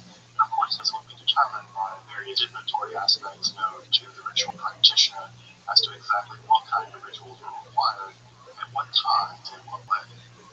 It's at this point that the actual exorcistic incantations seem to begin in earnest. It seems that we have a kind of opening invocation, followed by various techniques to provide magical protection for the ritual practitioner. This would involve the use of plants or even the presence of arena. Once the magical protections are in place, the exorcist begins the process of shouting and threatening the demon or ghost to leave. These commands are typically accompanied with the ringing of bells, with the burning of incense, including the burning of sulfur. We're going to see that the burning of sulfur is going to be a core component of exorcisms for centuries to come, so watch for it as it develops later. If the verbal threats fail to drive the demon or ghost from the infected person or space, it's at that point that one can be actually physically scourged, the place can be physically scourged in order to drive the demon out. It's at this point that one may actually begin to negotiate with the demon or ghost in order to get them to leave. For instance, it's not uncommon to offer the dead a proper burial or proper funerary practices in order for them to leave the afflicted person. It's also at this point that one may begin to threaten the demon with other demons. This is famously done in which the demoness Lamashtu, or killer of infants, can be threatened to leave by the image of Pazuzu, the famed demon of exorcistic lore in the ancient Near East. The use of using one demon to drive away another demon is actually not uncommon in ancient Near Eastern magic. We'll see Jesus actually being accused of exactly that process in his exorcistic power in the New Testament. During this entire process, the infected or possessed person is provided themselves various forms of magical protection. This would involve being scrubbed with water, being rubbed with various kinds of sacred woods. This would also include magical symbols being drawn on those floors on their bodies with flour. This would also include massages with milk and fat rubbed over their bodies. Finally, if the exorcism was successful, the demon or ghost is either transferred to a different entity, or the ghost in this case would be banished to the underworld. Interestingly enough, one of the creatures that the demons can be transferred into is a black goat. This will be important when we get back to the ancient Israelites in just a moment. After the exorcism is completed, there are further rituals which seek to protect from re-entry infection or repossession by the spirits. These include various kinds of amulets, of which many have actually survived in community museums, along with votive statues. The most famous of these votive statues, of course, are the Pazuzu statues, which are there to frighten away the demoness Lamashtu, along with a scattering of various kinds of vegetable seeds. It's also worth noting that the use of vegetable seeds is also seen in other forms of folklore as well. We see in Eastern European folklore the use of various kinds of seeds to distract vampires from pursuing you for whatever reason. You scatter a great deal of seeds on the ground, and the vampire, for whatever reason, has to stop and pick them all up before you can bother you. So you should keep some vegetable seeds with you, especially this time of the year. As you may have already noticed, some of these Mesopotamian exorcistic concepts actually do make their way into Israelite religion, although somewhat indirectly. Of course, the most obvious is the idea of the Azazel goat. This is a ritual in which the high priest of ancient Israel would actually transfer the sins of the Israelite people on Yom Kippur into a goat, and this goat would be dispatched into the wilderness. There are some stories in which it's actually thrown down a mountain. But the idea here of transferring sin or evil or infection to an animal and then killing that animal, we find it, of course, in ancient Mesopotamia, but we see it also here being incorporated at some level into ancient Israelite religious practice as well. The other important concept that you may have noticed is the idea that places can be infected with demonic power as well. This is very likely echoed in the ancient Israelite conception of Sa'arat, which is sometimes translated incorrectly as leprosy. This is not Hansen's disease. Sa'arat is some kind of supernatural illness sent directly from God, and importantly, it can inflict people. Famously inflicted Moses' sister Miriam, but can also inflict places, and there are very complicated rituals in which Sa'arat can be diagnosed by priests and can be dispatched by them and by them alone. So in both of these cases, both the case of the Azazel goat and in the concept of Sa'arat, this supernatural illness which can inflict both people and places, we have something like ancient Near Eastern possession and exorcism rituals being imported into Israelite religion. So we can see at this point that the basic metaphysical structures for possession and exorcism are actually already at work in the Hebrew Bible. We have evil spirits coming from God and possessing people to make them do things, but we also have the exorcistic technology being imported from ancient Mesopotamian cultures in the form of the Azazel goat and the Sa'arat illness. It's from a combination of ideas like these that will eventually produce a concept like possession and exorcism as we know it in both Israelite religion and in turn in Judaism. The next major moment in this history is the Babylonian exile, which began in 586 BCE and the rise of Jewish apocalypticism. As you can see on the screen, apocalypticism is an enormously complex movement in religious history and requires its own video along with an entire series, I think, on Jewish apocalypticism in general, so make sure to stay tuned for that. But what concerns us in this episode is the apocalyptic mode's concern with the origins of evil, specifically the origins of evil and the kinds of creatures that we would now call demons. Possibly under Zoroastrian influence, Judaism began to import large amounts of angelic and demonic creatures into its religious mythology at this time. In fact, it's during this period that we get the first named angels, Michael and Gabriel, as they appear in the apocalyptic classic, the Book of Daniel. But also it's during this period that we get the first things that we might recognize as demons. These are the so-called watchers, as they're found in the famous Book of Enoch. As you may know, it's in the Book of Enoch that a renegade group of angels led by a certain Shemhaza, or Semyaza, or Shemhazai, all of these various versions of his name just literally mean the one that sees the name. Well, they decide to descend to Earth, well, in order to have sex with human women. Now, before you go making any Earth girls or easy jokes, one of the first women that these angels encounter actually tricks the leader of the angels, Semyaza. There's a great moment where Semyaza is trying to have sex with this woman, and then rather than immediately go over to having sex with him, she demands that he teach her the divine name. And Semyaza does, and as soon as he does teach her the divine name, she is transformed instantly into a series of stars, the Pleiades, and escapes from his clutches. So what's interesting about this story is that the very first woman that these renegade angels encounter, in fact, outsmarts them. At any rate, there are two important things about this story we found in the Book of Enoch. one, the angels are primarily concerned in illicit sexual activity with women. We're going to see the idea of possession and exorcism constantly use the idea of illicit sexual activity as a way of understanding what's going on between the specters of the possessing and the people that are being possessed.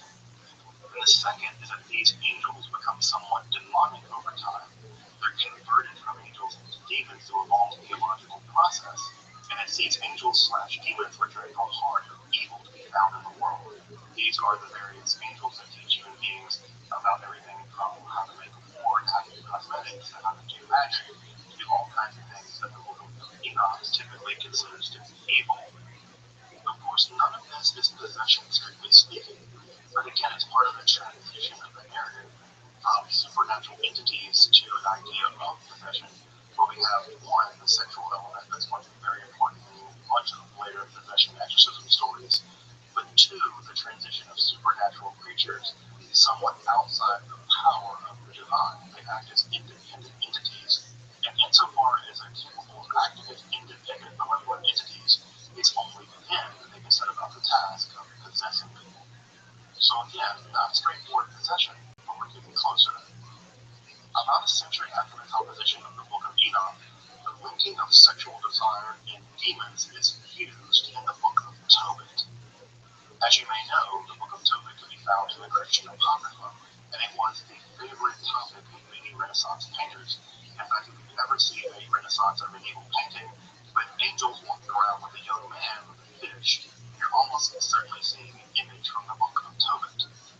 And it's that fish that is actually the most important part of this part of the story. To summarize very briefly, Tobias and some of his angelic friends are out on a hike. His angel friends. I want angel friends. At any rate, they're out on a hike and they find a fish, and the angel tells them to gather up various parts of that fish because they have some kind of magical or supernatural powers. Now, young Tobias wants to marry the fair Sarah, but there's a problem. There is a demon named Ashmedai, we'll get back to him in a minute, that guards Sarah, and anytime anyone attempts to court her, well, the demon kills them. Now, it's worth noting here that the name of this demon is Ashmedai, or Asmodeus. You may recognize Ashmedai as not a Hebrew name. In fact, it's an Iranian Zoroastrian name, thus indicating that the demon being imported here from Persian mythology or from Zoroastrian mythology shows that ideas from other Middle Eastern cultures are now making their way for sure into Judaism. The demon in this text has a Zoroastrian name. Well, at any rate, the young Tobias does court the fair Sarah, and he uses the liver and the heart of this fish as a kind of unguent of incense fumigation to drive the demon as far away as Egypt. And when the demon Ashmedai or Asmodeus is driven all the way to Egypt, the angel Raphael is actually waiting for him and binds him hand and foot in chains. I should also mention, by the way, this is the first appearance of our friend Raphael, the angel, in literature. Sometimes these first appearance things are kind of like comic books. You're like, did you see Batman first appeared in Detective Comics number whatever? So, yeah, at any rate, Raphael, first appearance, Book of Tobit. Look it up. Now again, I know what you're thinking. This isn't strictly speaking possession. Ashmedai isn't in fact inhabiting the body of Sarah in order to make her do all kinds of terrible things. But we're on the road. It still is the case that the demon here is very carefully guarding Sarah, and there's some idea that he's guarding her for sexual reasons. Again, he's always killing her suitors. And we do have something like an exorcism ritual in which the guts of this fish are used as a kind of incense to drive them away.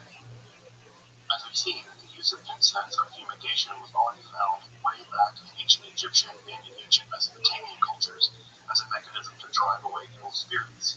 And of course, the use of incense and fumigation remain all the way to this day a way of purifying or driving away evil. So it's important that we see that the structure of the basic exorcism possession cycle is already present in the Book of Tobit, even if Asmodeus isn't physically or spiritually inhabiting the bodies of Sarah. Indeed, to my knowledge, it's not until the turn of the Common Era that we begin to see classic exorcism cases in which a supernatural evil entity enters into the body of a person only to be driven out by a ritual expert. And it's to those cases that we finally turn to now. Indeed, if evidence is scanned from the possession and exorcism prior to the turn of the Common Era, it is simply profuse in the first few centuries of the Common Era. And we can see this phenomenon widely attested in the Jewish context in the first few centuries of the Common Era, specifically in the sectarian documents of the Dead Sea Scrolls, in the writings of the philosopher Philo of Alexandria, in the exorcistic rituals performed by the famed Jesus of Nazareth, and in the writings of the Jewish historian Josephus. So I want to turn my attention to these four examples of possession and exorcism, as they represent basically the entirety of the literature that survives from this period on the subject. And that will get us all the way up to the rabbinic period, starting in, say, around 200 of the Common Era, and that's where we'll start in the next episode. The earliest exorcistic texts we seem to have from a Jewish context at this time are found among the Dead Sea Scrolls.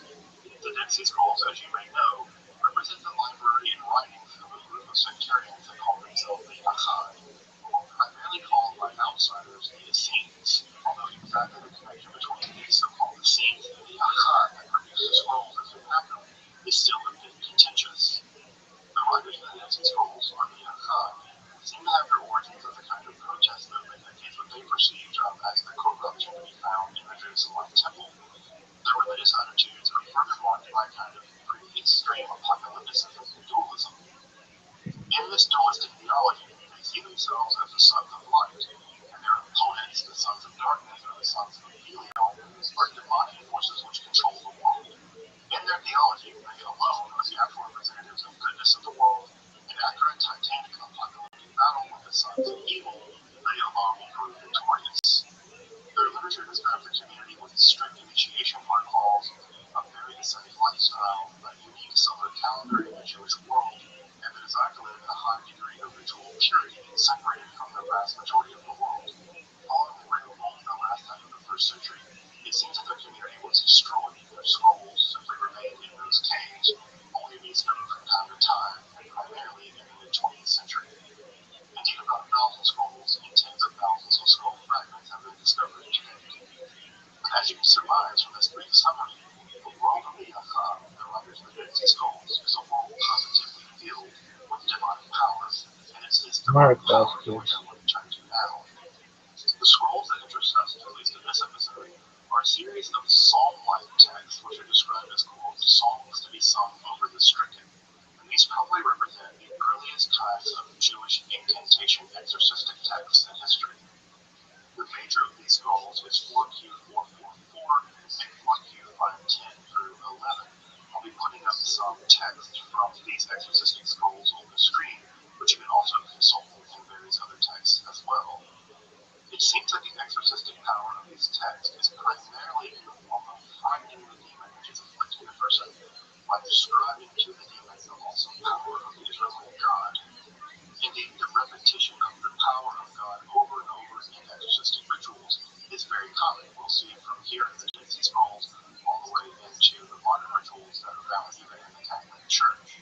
You'll remember the famous scenes in The Exorcist, where the exorcist there and those rituals, which are actually relatively accurate, repeat over and over, the power of God compels you, the blood of the martyrs compel you. This idea that the power of God actually forces the demon out of the body of the possessed person. Those kinds of ideas and that kind of repetition can be found here all the way back into the Dead Sea Scrolls. It's also worth noting that it's in these texts that we get a kind of early inventory of demons. In fact, Lilith, the famous demon to be found in the alphabet of Ben Sirach, and great divinist fame, is actually mentioned here for the first time in any manuscript in recorded history. Well, as you may know, has a history of being related to the demoness Lamashtu that we mentioned earlier. Both of them are typically responsible for crib death in the ancient Near Eastern world. It's also worth pointing out that some of these exorcistic psalms found in Dead Sea Scrolls also invoke the name of Solomon. As you may know, Solomon would go on to be known for his power over demonic forces, including the ability to use those demonic forces in the construction of the temple itself. So already in the early 1st centuries BCE or the 1st century CE, we have Solomon being depicted as a kind of exorcist, using his vast power and knowledge in the effort to exorcise and control demons. This idea is going to become crucially important in the development of magic, from the Greek magical papyri all the way through the medieval grimoire tradition, in which is typically associated with the ability to control demons. We can trace that idea back all the way to the exorcistic psalms found here in the Dead Sea Scrolls. While we do have these exorcistic scrolls, and they do give us some insight into the theology and the practice of exorcism as it was done in the end of the first century of the Common Era, what is actually missing are the actual rituals that they may have done to further the process of exorcism itself. In other words, what we don't know is how did these texts actually function into the practice of exorcism as a ritual? Were there fumigations? Were there unguents? Did they use ritual baptism, which we know is a core component of life there at Qumran and the Echad? The answer is we don't know. What we have here are the texts, but we don't have anything like the ritual that these texts would have focused into. While we have the text of the incantations that would have been used very likely in exorcism rituals, we don't have any sense of what would have been done in addition to the chanting perhaps of these texts. But what we can likely conclude is that we've entered into the period of possession proper, where supernatural, malevolent, evil beings are entering into the bodies of human beings and therefore need to be expelled. It seems by the period of the Dead Sea Scrolls that possession and exorcism have certainly entered into Judaism as we would recognize them. Of course, the most famous Jewish exorcist in the history of the ancient world was none other than Jesus of Nazareth. Indeed, had Jesus not become the central figure in the development of Christianity, he likely would have been principally remembered as an exorcist or healer. Indeed, the Galilee was known for producing just these kinds of figures. One can think of the rabbinical figures of Hanina and Dosa, the great miracle worker and healer found in the Mishnah, but also Choni the circle maker, the famous Jewish theurgist of the same time period. So it's unsurprising that we would have Jesus of Nazareth, the famed exorcist, along with other rabbinical figures like Hanina Mendoza and Choni the circle maker, all sort of figuring into a Galilean story about the various kinds of miracle workers from that region. The exorcisms that Jesus performed are among his most prevalent miracles. In fact, there are at least 9 recorded exorcisms to be found in the Synoptic Gospels, although it's interesting to note that there are no exorcisms performed by Jesus in the Gospel of John, I think. This is sometimes referred to as one of the Johannine missions, these strange aspects in which there are stories found in the Synoptic Gospels which aren't found at all in the Gospel of John for whatever reason. There are lots of theories as to why this is. But there can be no doubt that along with the healing miracles performed by Jesus, it was these exorcism miracles that seemed to have attracted a large following among his earliest disciples. The descriptions of the exorcisms performed by Jesus sometimes were as brief as a few sentences, and sometimes occupy long pericades to be found in every one of the Synoptic Gospels. What's also interesting about tracking the exorcism stories in the New Testament is that one can see them change and develop as the theologies and the ideas about Jesus himself change as the Gospels were produced. In the earlier stories, we have a very meager story sometimes, but through Luke and Matthew, the stories become enormous. This, of course, tracks from the development of Jesus as a healer/exorcist to his role as a kind of prophet to eventually the role of both Messiah and divine figure. The typical mode by which Jesus exorcises people is through the use of commands, although it's often through the faith of the person in the ability of Jesus to heal them that in fact effectuates the exorcism itself. Although I think the most famous exorcism story involving Jesus is the so-called Gerasene demoniac found, in fact, in all 3 Synoptic Gospels. Here we have a story in which Jesus travels to the Transjordan. This is the area just to the east of the Jordan River, and there he encounters a man living horribly among the tombs of a city. Of course, the area of the tomb is doubly horrifying. In the Jewish imagination of this time, tombs are places of incredible ritual uncleanliness, but also in later rabbinic literature, it is precisely in graveyards and tombs that demons seem to lurk most ferociously. We're told further that this man is possessed by a demon or demons, and that this demonic possession has given him unusual strength. Apparently, the townspeople have tried to bind him with ropes and chains, and he has subsequently broken them out. Upon just the sight of Jesus, the demons themselves seem to recognize his immense power and beg not to be tortured. At this point, Jesus commands the demons to come out of this man, and then demands to further know what the name is. This idea of knowing what the name demon is in order to control it is a classic idea to be found all the way back in ancient Egypt. This idea will be found all the way into ritual practice of the contemporary period. Upon that command, the demon reveals its name. In fact, we find out that it's not just one demon, it's in fact a host of demons, and these demons reveal their name to be legion. We'll come back to that in just a moment. The demons then beg Jesus not to simply cast them out, but specifically to cast them out into something else. In this case, a herd of pigs, which once Jesus does cast them out into this unclean animal, right? This is very important. The image of the pig, of course, would have been seen as a deeply unclean animal in the Jewish imagination. Casting out the unclean demon into an unclean animal makes sense. This also harkens back to the older Mesopotamian idea that one can transfer the demon from an afflicted person over to a different animal. Back then it was a goat, but in this story here we have them cast into pigs. Subsequently, the herd of pigs, now filled with these demon legion, throw themselves off a cliff into some water and therefore die. It's important to note that the local townspeople, while impressed and somewhat terrified of Jesus' power to remove these demons into these pigs, are also equally terrified of Jesus and basically request that he leave and go somewhere else. While the possessed man who wants to join with Jesus as Jesus departs is actually told to go to the Decapolis and simply tell people what has happened to him, thus further spreading the message of Jesus and the idea of Jesus' enormous power over the forces of evil. Of course, there's a great deal to unpack about this story. This is probably one of the most widely known stories of Jesus' power over evil in the New Testament.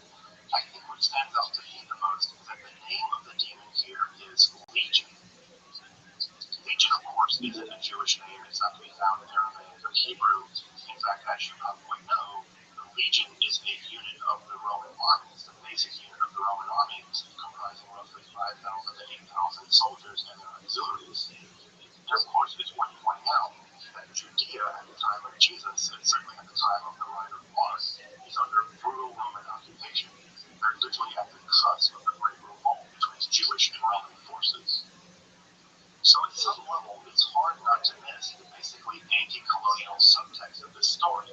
We have a man being possessed by the Roman army, which is then cast into unclean animals, which are then thrown into the sea.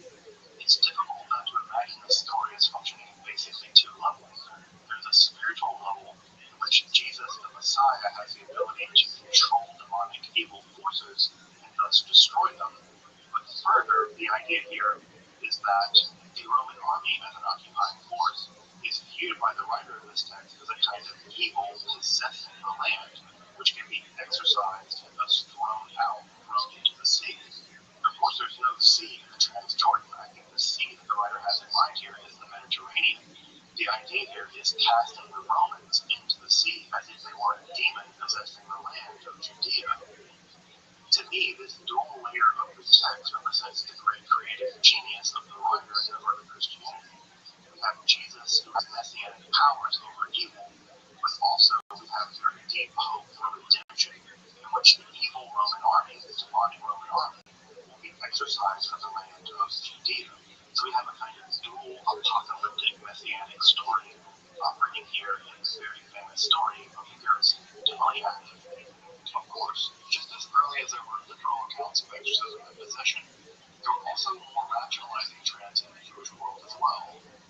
This more rationalistic argument can be seen in the writings of someone like Philo of Alexandria, the Jewish philosopher of Middle Platonism. As you probably know, Philo is most famous for attempting to reconcile his Jewish religious beliefs with the larger Greek philosophical ideas of his day, producing a synthesis in which both ideas asleep.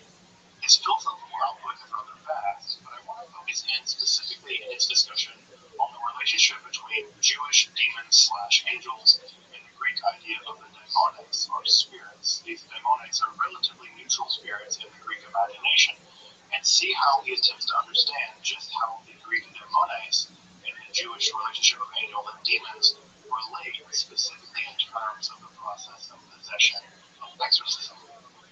As you can see on the screen, this is from Philo's books on the giants. They have a really fascinating attempt to understand just what angels, demons, and daimones mean, in the context of a more psychologizing aspect found in Philo's more Middle Platonic philosophy. For him, angels, demons, and demonics are less supernatural creatures which exist in the external world as much as they are psychological facts about our own interiority. In this case, he's specifically talking about our own addiction to physical pleasure, which he likens to a kind of possession. Of course, this idea can be traced all the way back to Plato, between the two horses of desire and reason sort of being driven, in some sense, if we're lucky, by the logical power of the rational aspect of our soul. Here we have the idea that demonic power, demonic influence, is primarily our inability to control our own inner life. Sometimes, even the way we refer to ourselves these days as having, quote, inner demons. These inner demons from Philo are aspects about our own psychology, our own soul, in the way that he would perhaps put it, that we must conquer in order to live a life that's actually free and properly philosophical. Philosophy here is acting as a kind of exorcism which liberates us from the power of the demonic, quote-unquote, aspects of our otherwise logical souls. This more psychological read of angels and demons strikes me as extraordinarily modern. But it's interesting to note that where Philo develops this idea is precisely in his book on the Watchers, and it's by combining the Jewish mythology of the Watchers found in the book of Enoch with the Platonic philosophy found in the ideas of people like Plato, where we get this unique synthesis of demons as psychological aspects of ourselves. Again, this idea strikes me as incredibly modern. One can even see in the works of someone like Aleister Crowley the idea that goetic demons are in some sense aspects of our own psychology that the biggest must attempt to work through to liberate themselves or discover their holy guardian angel.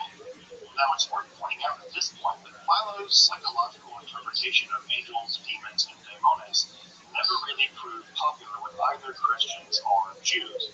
Both Christians and Jews maintained a much more mainstream idea that it was, well, really demons that possess you, like a supernatural, nasty monsters that possess you, not psychological desire for like the cute guy down the street.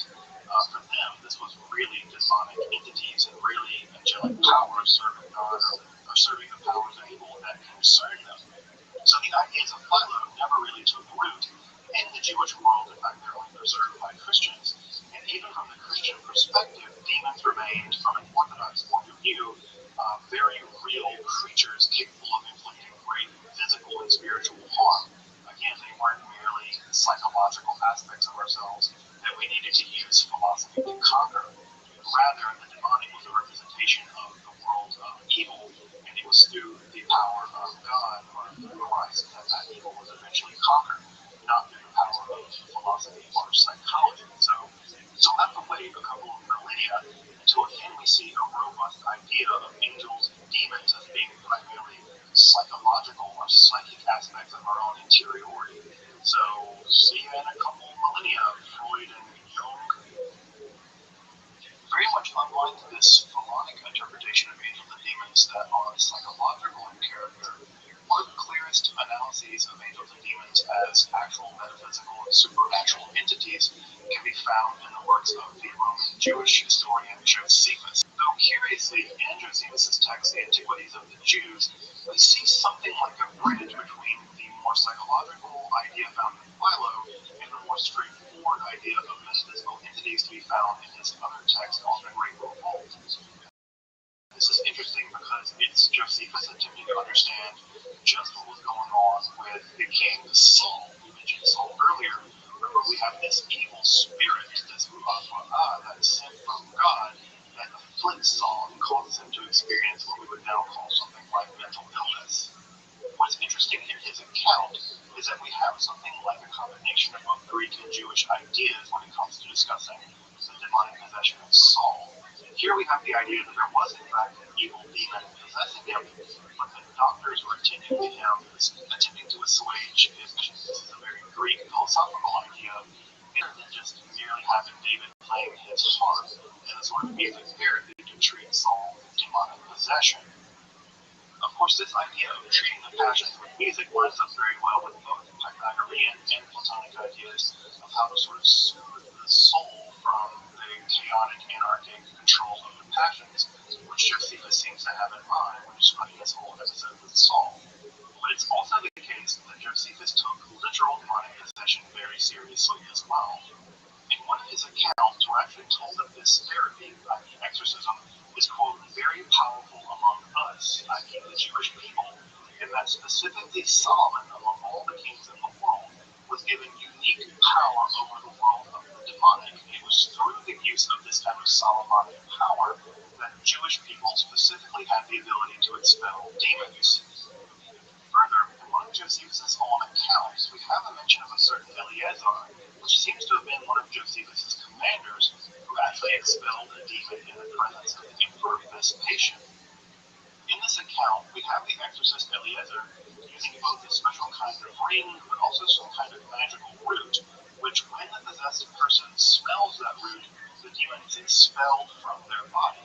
In fact, you can see physical proof of this, Josephus says, by putting out a kind of bowl filled with water, and as the demon exits the body of the possessed person, that demon sort of splits and disturbs that water, and you can see literally the demon leave the body.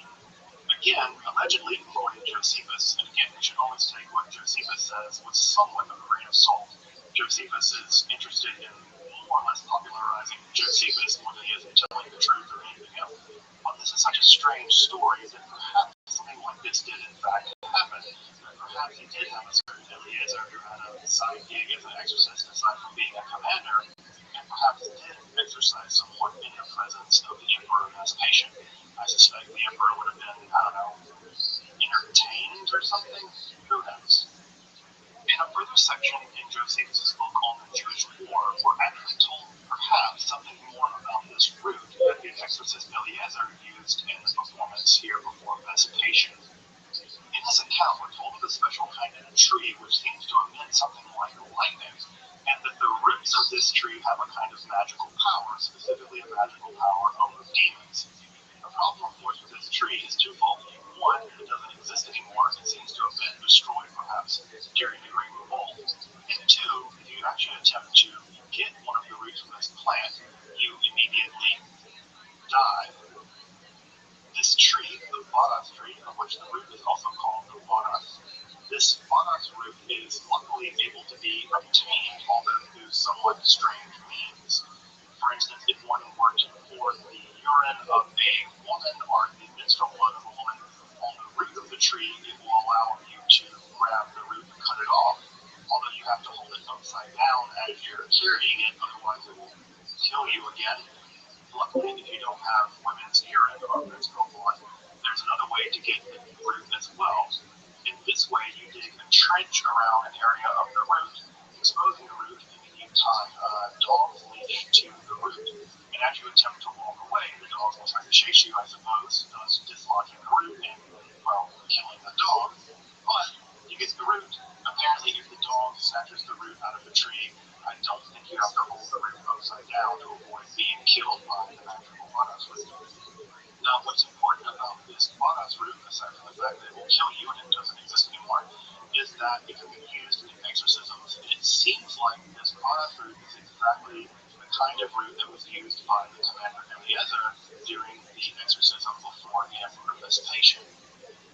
So clearly by the time of the Dead Sea Scrolls, by the time of Jesus of Nazareth, and by Josephus, we already have a relatively sophisticated idea about just how exorcism is meant to happen. The Dead Sea Scrolls have given us a liturgical mechanism by which to drive demons away through instilling fear in them of God.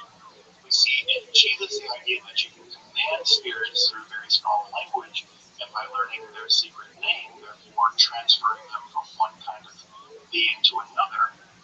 And in Josephus, we have the use of perhaps magical rings and roots, which also seem to be somewhat magical, that have the ability to drive these demons out. Now, the roots idea goes back to ancient antiquity already by the time of Josephus. But already we're seeing here the elements of a very sophisticated theory of exorcism using a wide variety of liturgies, magical words, commands, incantations, magical rings, and magical roots. Already by the turn of the Common Era, exorcism is becoming extraordinarily sophisticated in the Jewish world. We can see much of this really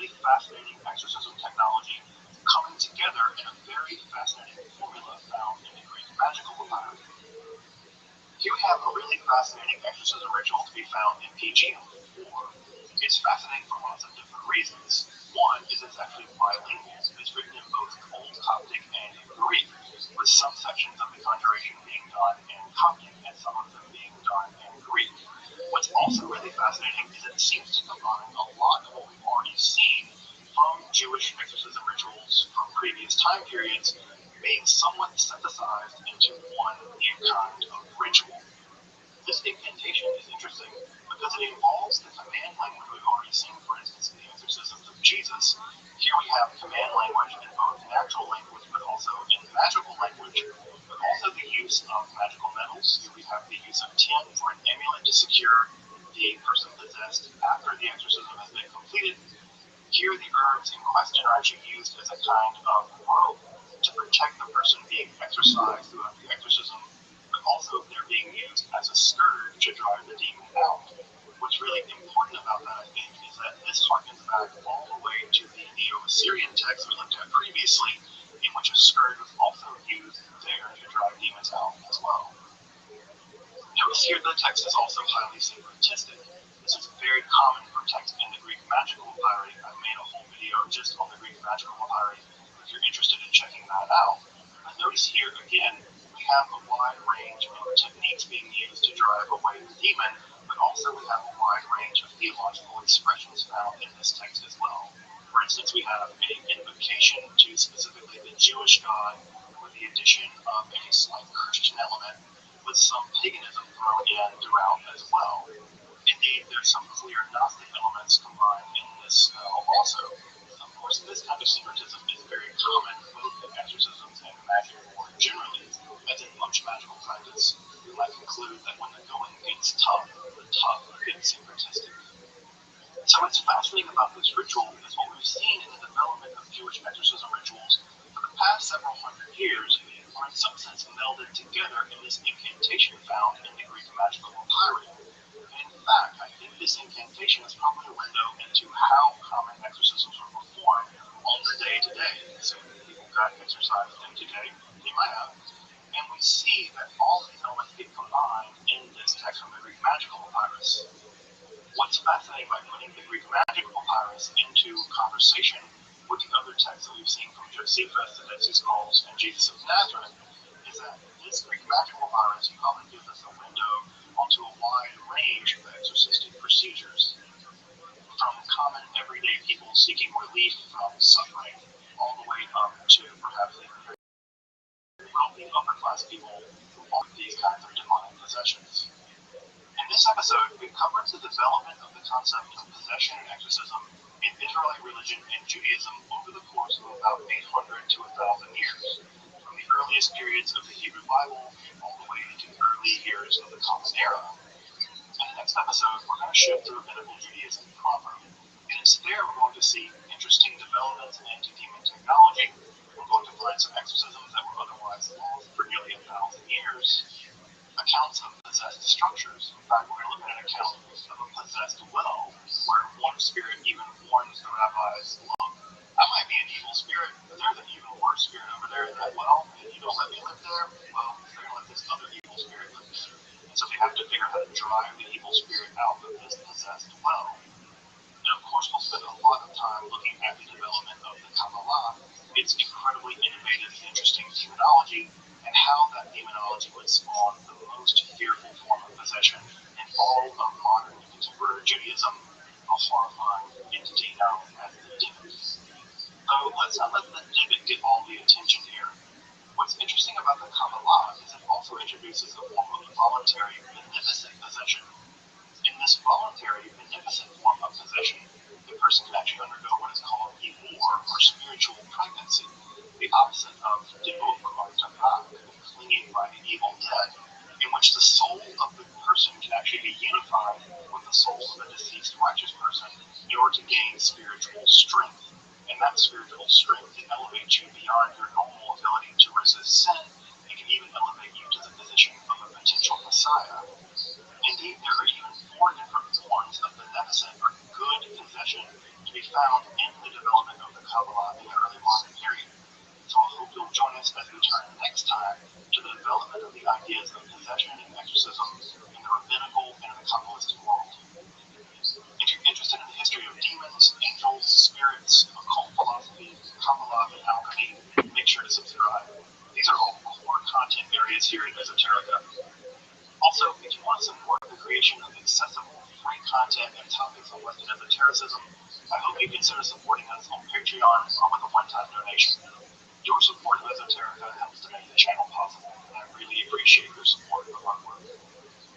I thought I'd mention some of the texts that I found useful in preparing this episode, although I'm going to hold off with the text specifically on Kabbalah and the Divik for the next episode, so if you're interested in that material, make sure to check out the end of that episode for books and references on that material as well. The classic text, Possession and Exorcism by Osterreich, remains basically the most important touchstone in the field, although there are sections that significantly need updating. It's still pretty reliable. And if you're interested in the cultural, spiritual, and religious dimensions of the concepts of possession and exorcism, that's where I'd start. Although I will say that the text is overall pretty good, I would, in the individual instances of studies that he does, I would certainly go look up the modern contemporary scholarship on what's going on in exorcism and possession in those specific cases. For instance, we know a ton more about exorcism and possession in the ancient Near East world and in the ancient Egyptian world than he did when he wrote that book. So those sections specifically are quite thin. So again, I would really recommend checking his work against more contemporary scholarship, but it's certainly a great place to start. If you're interested in Egyptian magic, specifically the magic around execration and exorcisms that I mentioned earlier in the video, the standard text here is Rothschild's text, Ancient Egyptian Magical Texts.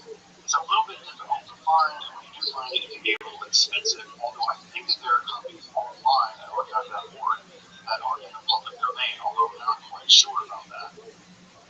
This handy, relatively short volume contains a wide range of different spells that have been recovered and translated for ancient Egyptian and translated with a high degree of scholarly precision. It's really wonderful to see the ancient Egyptian words that you can look up if you so desire, along with the text. So this text is very, very reliable in terms of its translation. This little volume is fantastic for the range of spells that it contains, including many exorcistic style and execration spells that I discussed earlier in the episode. I think my favorite spell is for repulsing a kind of evil dead entity with its face upside down. It sounds positively spooky. You can read that spell in the book as well. So this text is really wonderful, although I do think it will need updating at some point pretty soon. This is especially given the great leaps and bounds made in Egyptian demonology. For instance, the University of Swansea has the fantastic demonological database where you can look through hundreds of demons. And so the research being done on Egyptian religion, Egyptian magic, Egyptian technology is all going to need to be updated at some point in the near future, and new scholarship is appearing all the time. Although I will say that this text remains reliable and it remains a fascinating read, especially if you're interested in Egyptian magic or Heka. My favorite introduction to Mesopotamian religion is by far Rabbi Rothschild's Ancient Mesopotamian Religion. Badly made book. It is a slim volume, relatively easy to get, not terribly expensive, and it is a no-nonsense, no-fluff introduction to ancient Mesopotamian religion, from gods to magic to medicine to the afterlife, everything. It is a wonderful text and very accessible in terms of style and in terms of enormous clarity and content that he provides. So again, I would really recommend picking up this volume if you're interested in ancient Mesopotamian religion, magic, afterlife, and the gods. This text is backed by careful archaeology and a very clear understanding of the text in the original language. So again, well worth picking up and well worth having on your shelf if you're a student of history and magic and religion. Whitmer's text, Jesus the Galilean Exorcist, is the single best study on this aspect of Jesus' life and ministry in English that I know of. She does an amazing job analyzing the various accounts of exorcisms performed by Jesus in the various Gospels, and does a really, really solid job of locating the language and the process of those exorcisms in their social and historical context there in first century Judea. And I think by understanding Jesus primarily as an exorcist and a healer first, and as a prophet and a Messiah second, we actually get closer to understanding the historical Jesus as a person in his ministry. So I really recommend checking out Whitmer's book here because it gives us a glimpse onto Jesus and how I think he would have been remembered had he not become the Messiah of Christianity. So again, Whitmer's text, Jesus, the Galilean Exorcist, highly recommended. Really fantastic text, already putting this aspect of Jesus' life and work into historical and religious context. So again, I hope you'll join me next time as we turn to Rabbinic Judaism, to the Kabbalah, to the rise of the Dybbuk and the spiritual form of possession before it lifts the soul into the world of the righteous. Until next time, I'm Dr. Justin Sledge, and you've been watching Mesoterica, where we explore the arcane side of history, philosophy, and religion.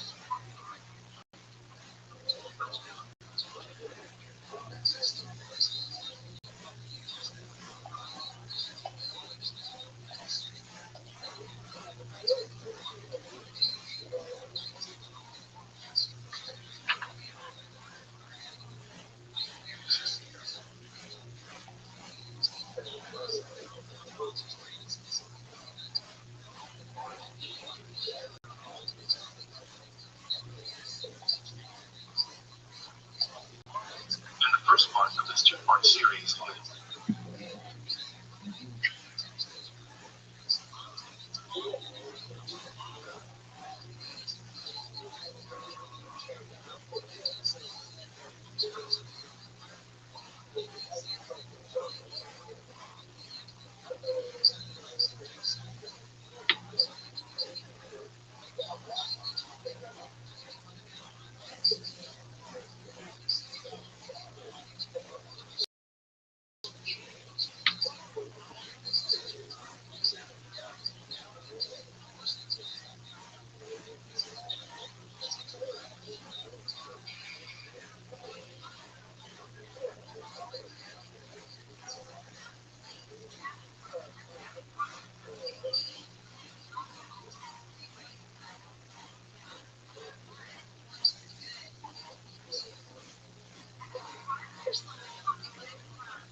Welcome back to Tim's Shop.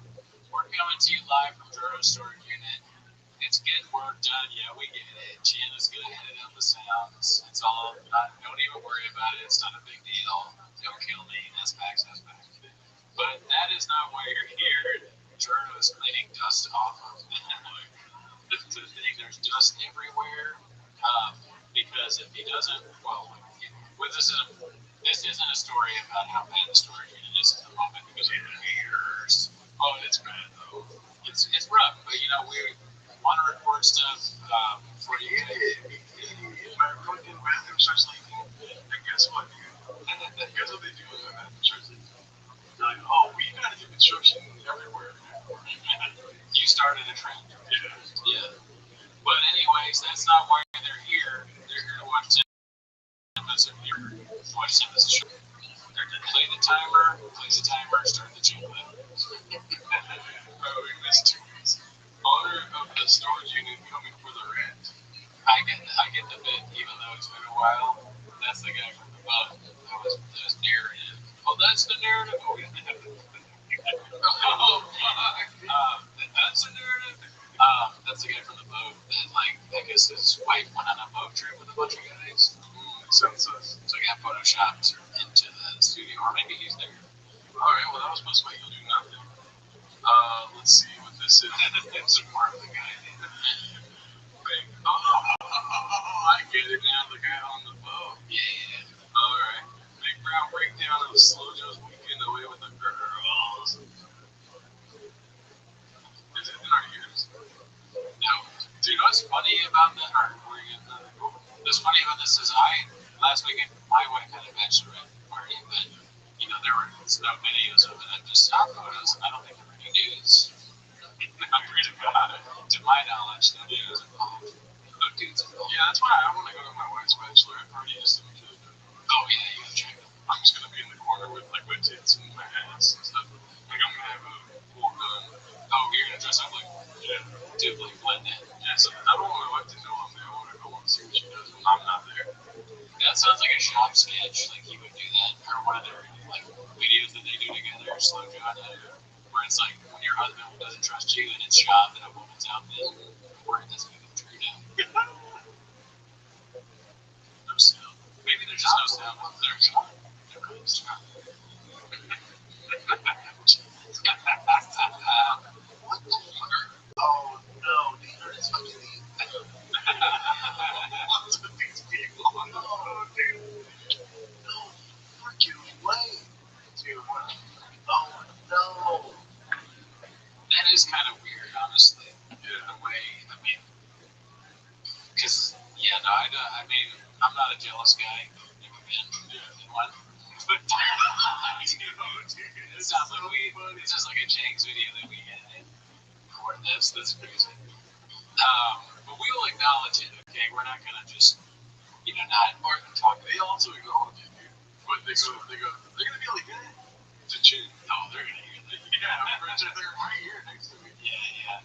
Look, we took 2 weeks off. Look, we're building back, dude. Yeah. We're building back. We're trying to win back the favor of the audience by having construction right outside of our storage unit. It's all of that because, look, if we really want to do a good show, like we do an okay 10 minutes a week, it's not big. Grant the most okay. Yeah, and that's fine, but we want to do the best we can. So to be able to do the best we can, we have to experience what Shab experiences. So did Jordan's apartment really have an issue? Not really. No, we made it up. I came in here late at night and broke one of the pipes on purpose. We did fire the team though. Yeah, the team's gone. And so now that we can experience what it's like to have constant construction going on, Gerard's going to buy a truck. It's like Dana Day list of method podcast. We got OJ for days. We decided more OJ's needed on the podcast. We is strong. Gerardo got that many fortunes. Alrighty, cooked in the comments. Echo 453. This is 20 days ago though. Yeah, we already see this. Love the content. Keep it up, guys. Oh, yeah. Things that you want to see next. We're gonna save it to a we've already seen this, I believe. Uncle Joey D is #1 subscriber of our future OnlyFans. Mom, you're killing me. That's weird too. Mom. Yeah, a lot of weird stuff going on with Slow Joe these days. I'm like, wait, now I get it, dude. Now I get it, dude. If I was a girl and every time I showed my body naked, I had Joey Diaz going. And I would be like, oh yeah, that's okay. Yeah, I would go fishing every day. you feel good. You like confidence. But Joey Diaz is very close to me. Like, I'm taking something really cool. Joey broke in his comedy club. Chloe, only a fucking bitch. I said, you fucking bitch. I didn't mean to say that. But Brennan Oda making the same joke as Poke and tries to deny from Will of the Cookie. Did you already see this? I know we saw one of them. Yeah. Let's go right here. We're getting so close. Why did I do that? How's it going, mommy?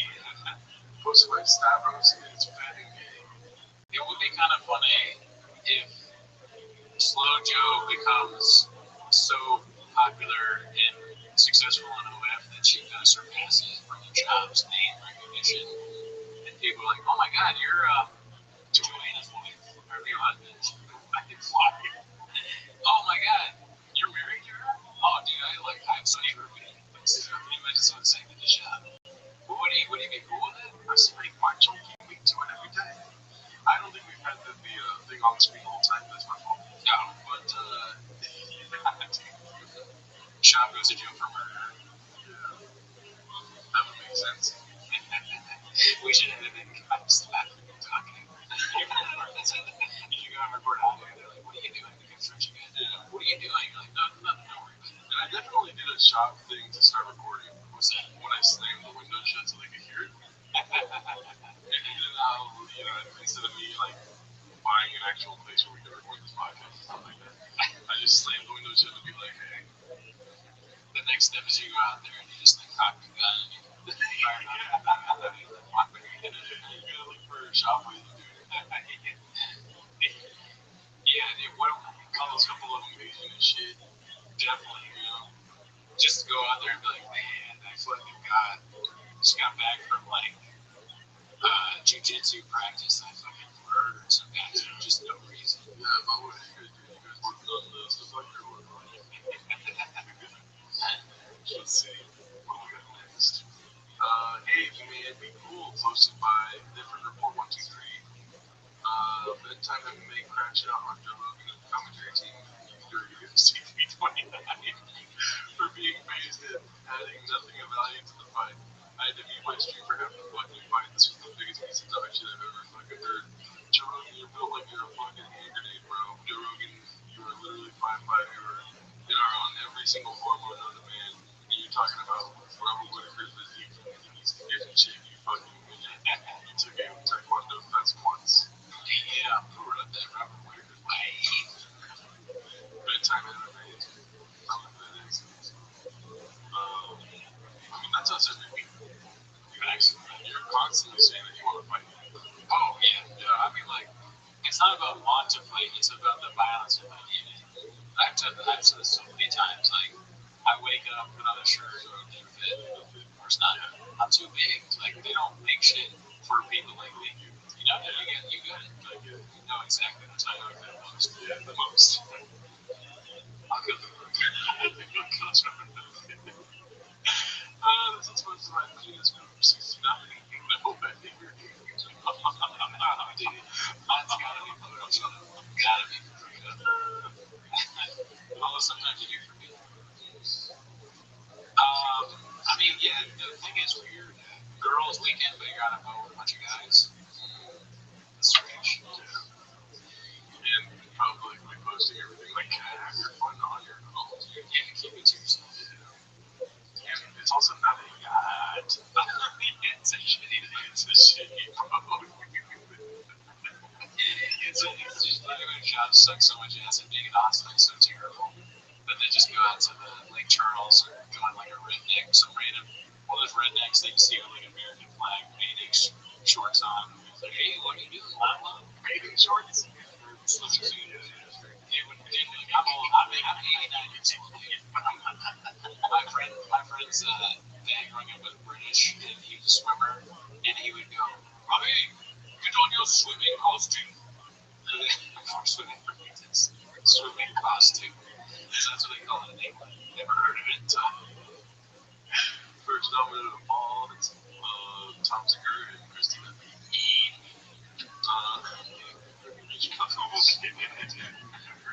I was like, Daddy's here. Daddy's here. I think we already saw this. Oh, Cop, I'm gonna drop a slur for $2. Yeah, that's not. Yeah, that's dude. Dumb vault dweller. I don't think we've seen it on the show yet. But this is great. Jake McKay, thank you for the donation. What do you think about me doing your champion? Honor alert. I already knew. Did you say it? Make stuff up? Too familiar with the brother. I don't know why you make stuff up. I'm not too familiar. Is that a real matter? Jake really eats. I like the silence afterwards. He has no idea what to say. Maybe he's reading other things or I don't know. A lot of people in that chat though. Here's the thing though, if he was reading things before he read them out loud, he wouldn't have probably read the comments unless he's really dumb. He's really dumb. I mean, yeah, that's what you're saying. That's so funny, dude. I'm gonna leave a comment next time he streams and be like, have you read that? I'm UFC contender, Brendan sucks and it's bad and stupid. You gotta pay to leave it though, Papa. Yeah. Yeah. And then if I do that, they probably see the UFC contender part and read the whole comment. It's so stupid. Honestly, I put nothing past it. I could see him saying that. Brendan Creed, have you heard of the new That's funny. That would be funny. But like, okay, hypothetical, which I know you love. So you're writing that, and it's the first thing you did, right? You wrote like Brendan Schaub is fat, stupid, and lazy. How far does he get through that? Like, he's like, all right, stupid. Like, did he read the whole thing? Did he stop at any point? He's like, thanks, dude, real fan. He reads the whole thing and goes, never heard of him. One of our guys. Joey Giza or Slow Joe. I saw him. I mean, Joey's just cranking his shit to Slow Joe everywhere. Easy, Joey, you've said. Joey, I know you too. God bless. I mean, I guess in a way it's kind of like flattering. My friend maybe would be like, oh, thanks. Not knowing his history, dude. Eating girls' butthole for 5 minutes in the elevator. That's true. Suck my dick, cocksucker.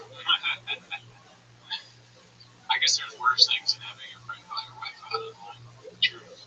Yeah, like, oh yeah, your floor could be leaking shit water and there's construction happening in your home 24/7. Yeah. I guess that's one of my. You're right, dude. I'd much rather have my homies hitting on my girl than the fucking comments right now. If everything would just go back to normal, you know? Anyways, let's see here. Chin Manulo posted this the most fun she's had since moving to Texas with a dance time without Papa. That's funny. Oh, Chin Director without Jerry. Oh, this one. She has the details of this one are pretty funny. Too bad it's not a small boat. Oh yeah, how do they fit? That's a huge boat. Titanic, more like, fuck, I was hoping that Minority of the small boat, right? Titanic. Dude, I have no idea. But it also, that's your. And also, like the Titanic crashes and all that, so that's also really it's funny. This is funny on a lot of levels too. There's no too cheap. Yeah, that's true too. They actually, for storage, they put the Titanic inside of a storage unit.